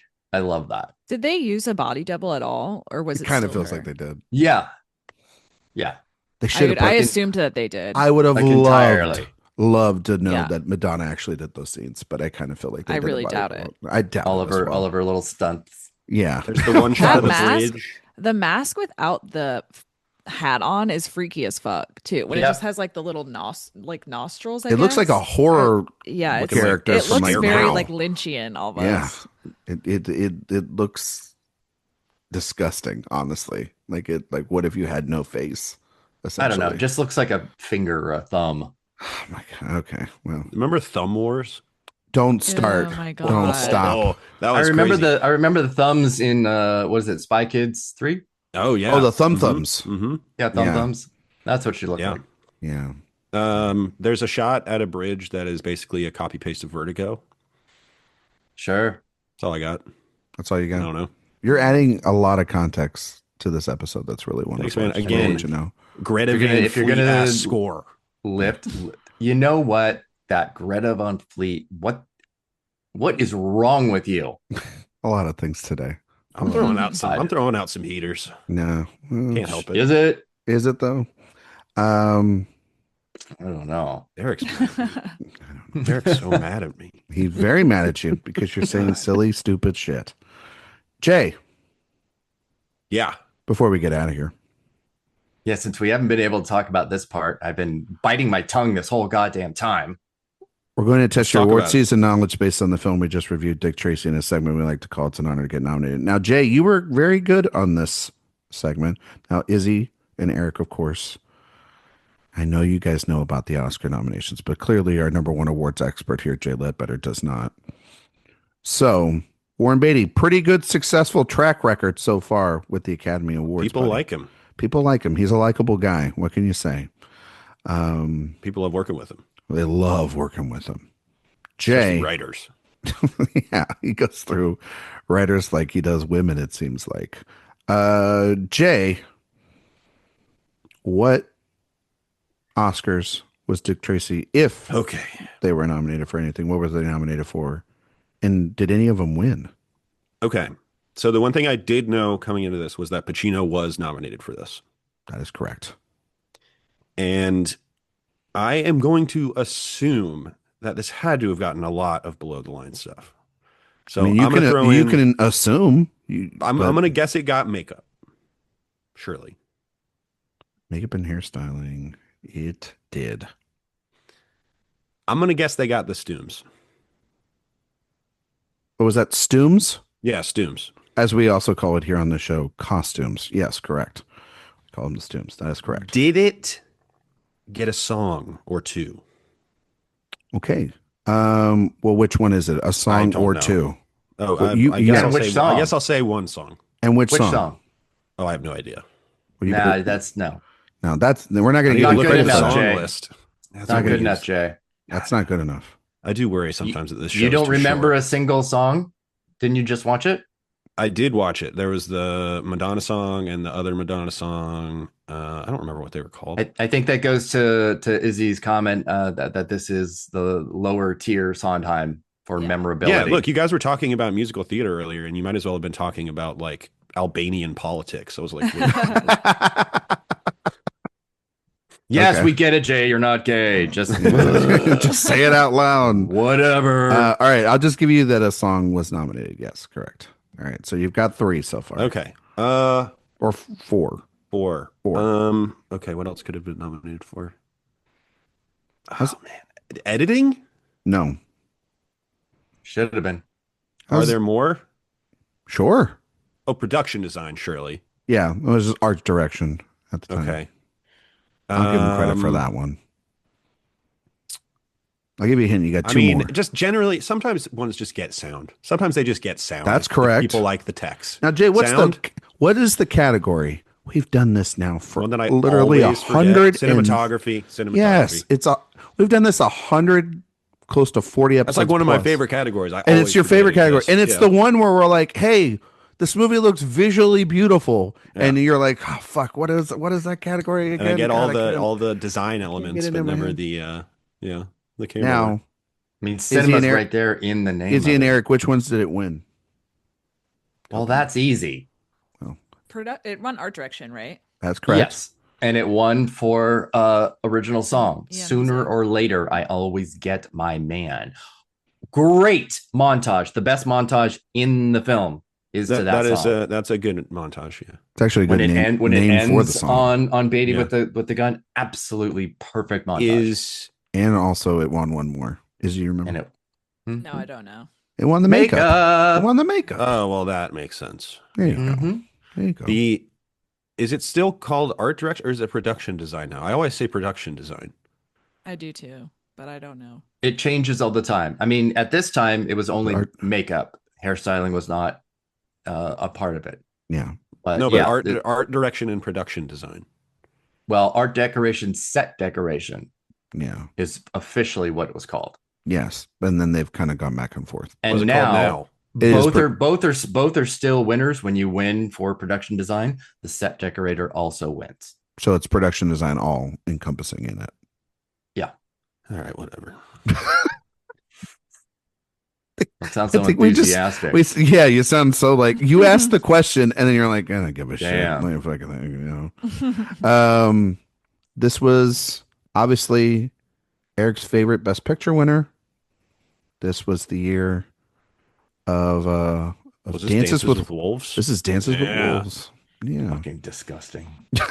The other films, of course, Awakenings, Ghosts, Godfather Part 3, Goodfellas. That was your Best Picture lineup. I believe we did an Oscar retrospective over this year in 2025, and we said, or we gave Best Picture to Goodfellas. Shocker. Bold. But I not Godfather 3. That's crazy. I will. You guys went there. We'll say they gave it to Sophia though. Listen, the new cut of Godfather 3 is better than the original cut that was in theaters, but that's not saying much, I guess. I don't know if you guys have seen the coda. Yeah. Yeah. Izzy, have you seen it? I have, yeah. Did you like it better than the original?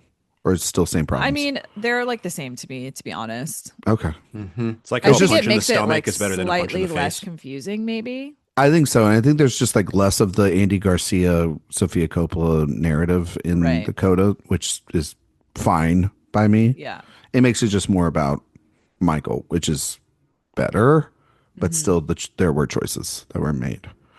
Eric, you love this year.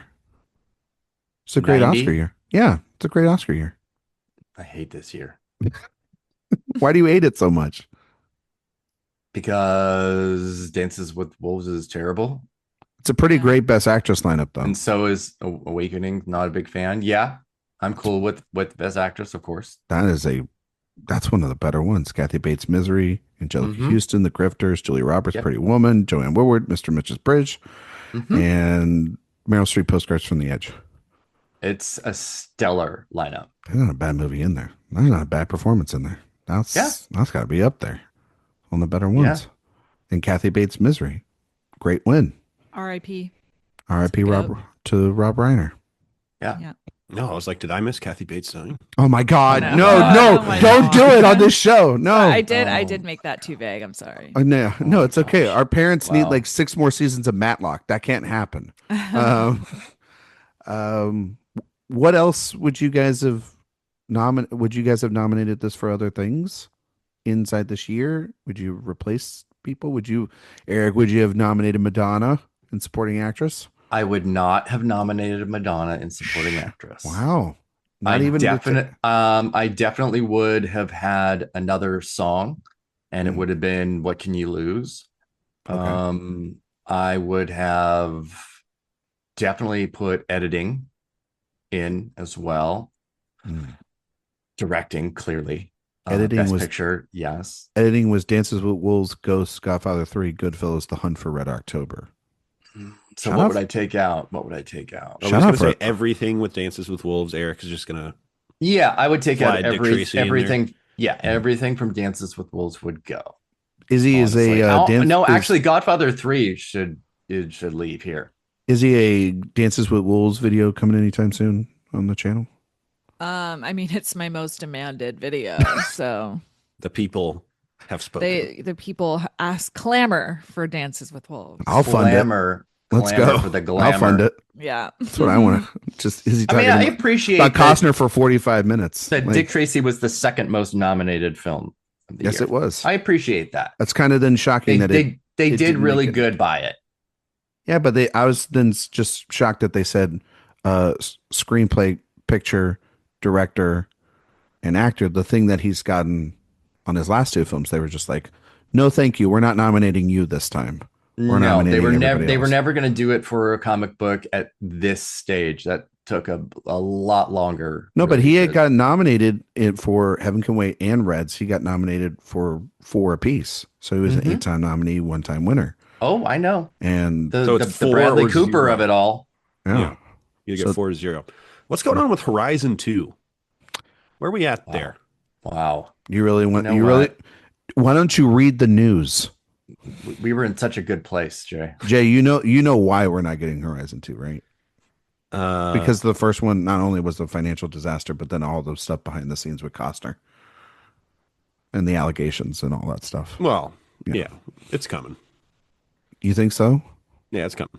You think they're gonna? Well, they supposedly they have like the 3rd one done, and then like the As soon 4th as- one they I'll just tell you when need- it's coming. As soon as I buy a movie theater, then it's coming. They did screen it at like I think Santa Barbara Film Festival. Yeah, they have screened it. I know that. Okay. I just It'll put it on always be a 2024 on.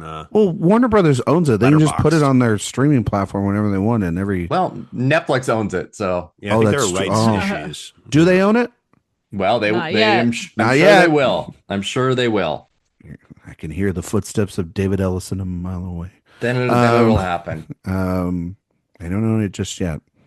Any other thoughts? This we covered this year before. This was a good. We've corrected the mistakes of this Academy Awards. Yeah, already, this so was a we've fun done this. year to do. Yeah, this was a fun one. This was a great. Where did we put Bates in the actress tier, Eric? Did we put her in the A tier, or did we For put her in the this S movie? tier? For For- Dick Tracy. for Dick Tracy. No, Misery. she was I think I think she was S tier. Yeah. Yeah. It's an all-time almost positive. performance. Yeah. Joe Pesci with one of the all-time great Oscar speeches. Just the Yeah, sure. Shouldn't have won, but yeah, good speech. Shouldn't have won. No. Who should have won? Who should have won? Bruce Davison. It's not even close for me. Oh. Okay. Not even close. Interesting. Wow. Izzy, should Pesci have won that? I haven't seen Longtime Companion, so I don't feel like I could make a informed decision, but of the ones I've seen otherwise, then yeah. Izzy, should Pesci have won for The Irishman over Brad Pitt and Once Upon a Time in Hollywood? Yeah. Okay. Sorry. I don't really like Once Upon a Time in Hollywood very much. Interesting. To be honest. Okay. All right. Which I think a lot of people are like go to bat for that film, so I don't know if that's I love that movie. Some of them right here on this podcast. Listen, I love that movie, but I understand. Big fan, not as big a fan as Ryan, but I like Pesci's. I really love The Irishman though. Yeah. So that's The Irishman. I love Yeah. The Irishman. I think it's really great. I'm so glad we have that it. on. Oh, of course you don't. I'm so glad that we have that on physical media, and they just announced Killers of the Flower Moon. That's big. Yeah. That's a big one. That's big to get. So, yeah. Guys, that's this episode. We did it. We did it. We talked Dick Tracy. Without Unfortunately, my last episode is I am fired. Yeah, you are fired. What a way to go out. What a way to go out. Honestly, I'm surprised you weren't fired after the Showgirls episode. I mean, honestly, Jay could have been a whole lot worse on this. I was prepared. I had guns loaded. Like I had clips. I had so much ammo, and I don't know. He kind of didn't pulled really my punches a little bit. A little flaccid. Well, I think she's legitimately good in this, and she's obviously hugely important. But it's just that in the 21st century, she has been. Okay, see, you were doing so good. You were doing so good. Listen, right there. He's gonna Anthony Joshua your ass at any second, Jake Paul. All right, just sit there. Oh, and I think I understood that reference. I know you understood that reference. There's no good reference. I'm circling. He broke his jaw. Delaying. Yes, he did. Yeah. I've never been more happy to see someone's jaw broken in my life. Oh, fucking asshole. Plus, also like Anthony Joshua's just he's a big human being. He's huge. He's huge. I love him. Like big boy Caprice. Correct. Izzy, Tiny face would be a really bad boxer. Big target. Can you tell everybody where they can find you and all your work on the internet? And can you give out a recommendation of the week, a movie, TV show, anything in particular that you want to highlight that you've been loving or obsessing with right now? Oh my gosh. Okay, let me. You can plug yourself first if you want. My letter. Yeah. Okay. So I can be found at BK_rewind on Instagram and Be Kind to Rewind on YouTube. I'm gonna recommend something absolutely crazy, and that is love it. Piranha 3D. Oh, of course. Have you seen Piranha 3D? Anyone?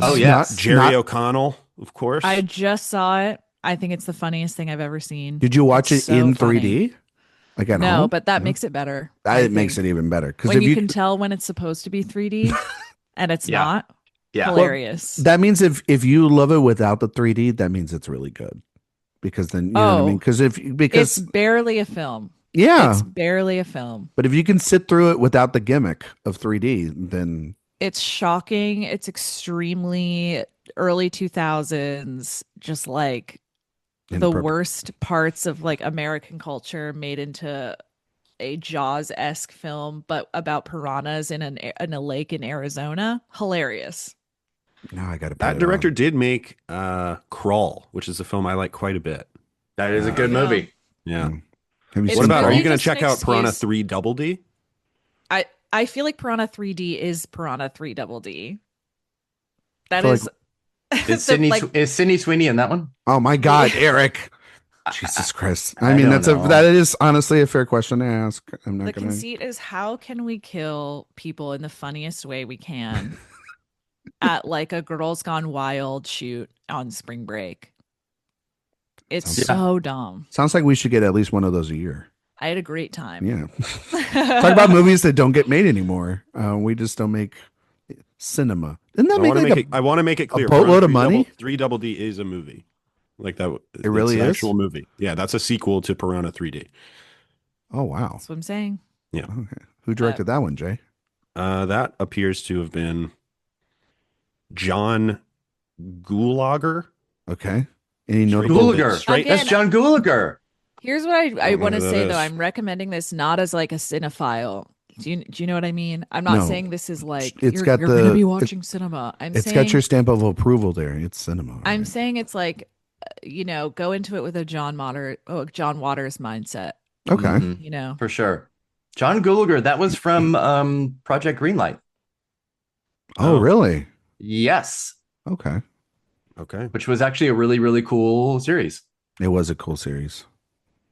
I remember didn't it like the second season or like the third season it got controversial or something? Yes, that's when Matt Damon was like, I don't see color and it doesn't matter if you're a person of color in front or behind the camera telling a story. Yes. It's that one. And S.E. Dips was like, really? Interesting, Matt Damon. Okay. Matt Damon has stepped in it a few times. So he said he said that because he's from the town of Boston, if I'm not mistaken. Okay, cool. I really this was also in his era when he said fag and didn't understand that you couldn't say it until his daughter told him not to. How tone deaf that was. He was like, yeah, my kids taught me to not say slurs. Yeah. It's amazing. All right, man. Cool. Anyway, it's like, The Martian. No, it's like, no one cares, dude. Erik, same drill. Where can we find you? Recommendation of the week. You can find me at awardswatch.com. You cannot find me on Twitter, where I am currently hacked. But hopefully, that's why our podcast wasn't posted on Twitter. I was wondering. Exactly. I posted it, Jay. I saw that. I'm good everywhere else: Instagram, YouTube's, Threads, well, whatever, all the other things that are there. My recommendation of the week shouldn't be a surprise to anyone, but also if you're not watching it, what are you doing? And that is Heated Rivalry on HBO Max via Crave from Canada. So if you like hockey and you like homosexuality, which I know is right up Jay's alley, both of those together. Actually, not in that order. It's the other way around. This is the show for you. It is now the all-time highest rated episode of television in history on IMDb, beating Breaking Bad. So take that, incels. I highly recommend the show for sure. It's all good. Every bit of it is good. Episode 5, it's only a 6-episode show. Episode 5 will change your life. If you are not gay, you will be when you are done watching it.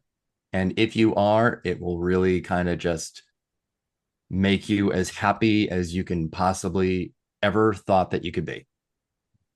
Jay, you going to watch it? I don't watch TV, man. I mean, it's only 6 episodes, buddy. That's everybody's watching it. You're one of those people. Yeah, so you could set aside some obscure. You watched like the Electric State this year. I did watch the Electric State. So I probably do have time to catch up with the Sopranos, which is actually homophobic because it has Chris Pratt and Millie Bobby Brown. So I think you have to watch Heated Rivalry to balance. I kind of want to just hear his reactions to it. To be honest with you, I need him to record it. I need to. Yeah, I want to and post it. Maybe that's how I start my Twitch career. Live streaming. Take over AwardsWatch Twitch account, and Jay's watching Heated Rivalry every week. I'm gonna start it right now. Now we're cooking. Izzy, I'm assuming you're watching it. Have you seen Heated Rivalry? No. Again, another ally. Sorry. No? I didn't know. I assume everybody but Jay, because Jay doesn't watch a lot of TV. But do you? I also don't watch a lot of TV, to be honest. No. Okay. Do you have like a TV obsession? What was like the last show you watched? You really loved? I like Hacks a lot. Oh, So I'm I ready love for that Hacks. to Oh, come I love back. Hacks. Yeah, Yeah. no, that's one of the best shows on TV. Um, yeah, Heat of Rivalry is very good. It's only 6 episodes. They go by very quickly, and yeah, it's a really good show. And A lot of butts. you go in it starts off a lot about the sex, but then like I'm telling you about episode 3 is really when it starts being about the characters, and you fall really in love with these guys. And yeah, episode 5 is like we were watching it here. It was like the Super Bowl. My wife was Unreal. going crazy here, and I loved it. I thought it was great. Can't wait to watch the finale. Eric, have you already seen the finale? That's what I love about TV is how long it takes to get good. That's why I love I, TV. Some I'm seasons, like actually, Breaking Bad, it takes whole 2 seasons to get there. So yeah, I let's just got the Every finale, so every I'm gonna sitcom watch takes a it season. right after this. Every season does that. I mean, every movie takes about 20 to 30 minutes for you to get in its groove. So, you know, Untrue. Mm, Yeah, I There's don't think that's true. that's some not movies, true. some Not true movies. at all. I'm willing to give TV like time though. Because Yeah. there are definitely seasons, Mm-hmm. shows, for example, like I think Parks and Rec, like I've never Parks and rewatched a Rec took single a while. episode from the first season. No, same with The Office. No, Yeah. season 1 of The Office is okay. Season 1 of Parks and Rec, they really had to find their feet. Yeah. And so, yeah, that's such a good show. Jay. All right. So, Letterboxd J Ledbetter, Twitter at Mr. J Ledbetter. Anything I'm writing over at awardswatch.com. I don't watch very much TV at all, but I am going to recommend a 4 hour and 18-minute YouTube video Oh my God. today. I love what I love about a lot of YouTube videos, and I think Izzy, your channel, I think does this, is stuff that I wouldn't like very obviously be interested in on the surface. I think what great YouTube video essay folks are able to do is kind of loop in grander ideas into niche stuff. And there's a YouTube channel called Defunctland that puts out great videos and increasingly puts out fewer and fewer videos because when he puts out a video, it is 4 hours and 18 minutes long about the history of autonomous the characters in Disney overall. And it ends up being a story about sort of AI supremacy and how companies increasingly care less and less about their consumers in the name of R&D that is not to make their products better, but to sell to other companies and things of that nature, while also having this strain of optimism to it throughout, where it doesn't make you feel like we live in some sort of AI hellscape.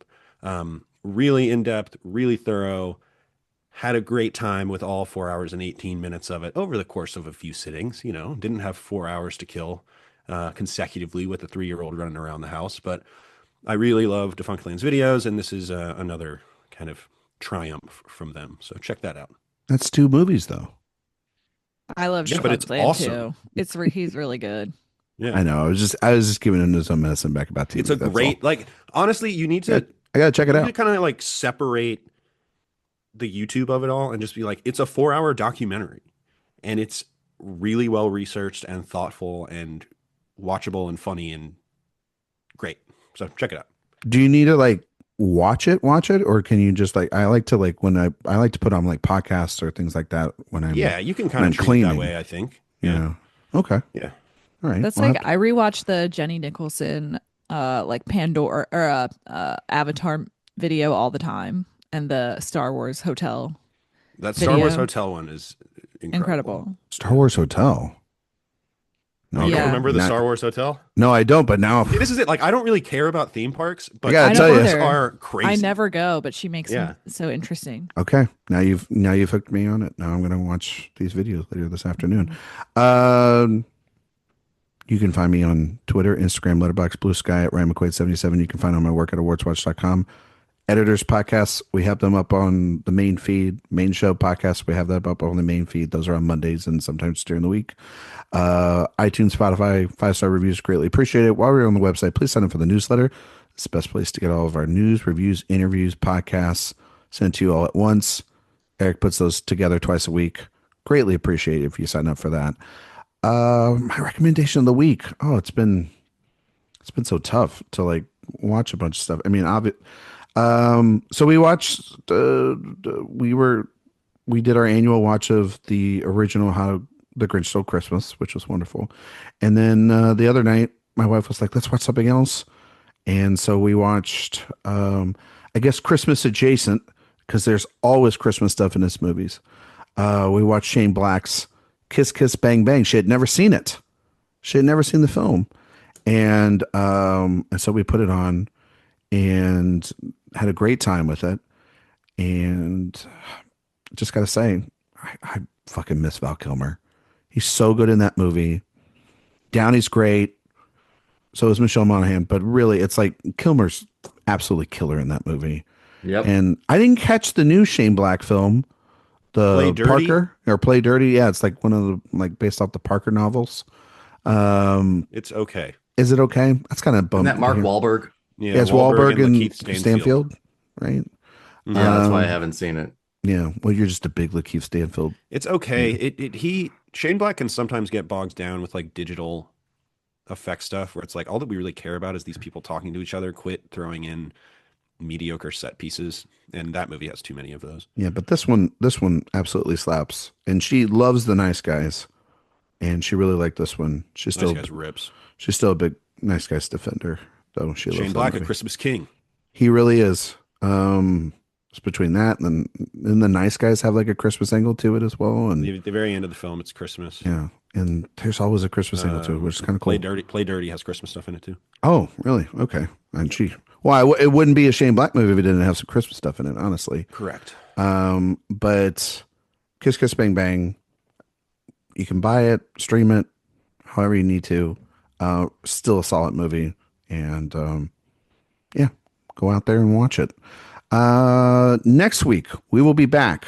We will be talking about Bulworth, and Jay will be continuing his descent into My Beatty skepticism. exactly. I cannot wait to hear that episode. Might be my most curious episode about Jay and on this series. I love that movie so much. We never talked about the Dick Tracy special. We're not going to do it. You know but what? We can missed do our it. opportunity. Do it real No, quick. Say something about it. You watched them both. I did. It's hilarious. It's so They're funny. hilarious. So obviously the problem with Dick Tracy was the rights were about to lapse on him multiple times, and Beatty just decided, I'm gonna get the character out there somewhere. It's kind of like Spider-Man, where they just have to keep remaking Spider-Man, or These are like his otherwise Venoms? The rights will lapse. It's like Yeah. that's why there's so many crappy Spider-Man movies. Yeah. Um, These are his Or- Andrew Garfield movies.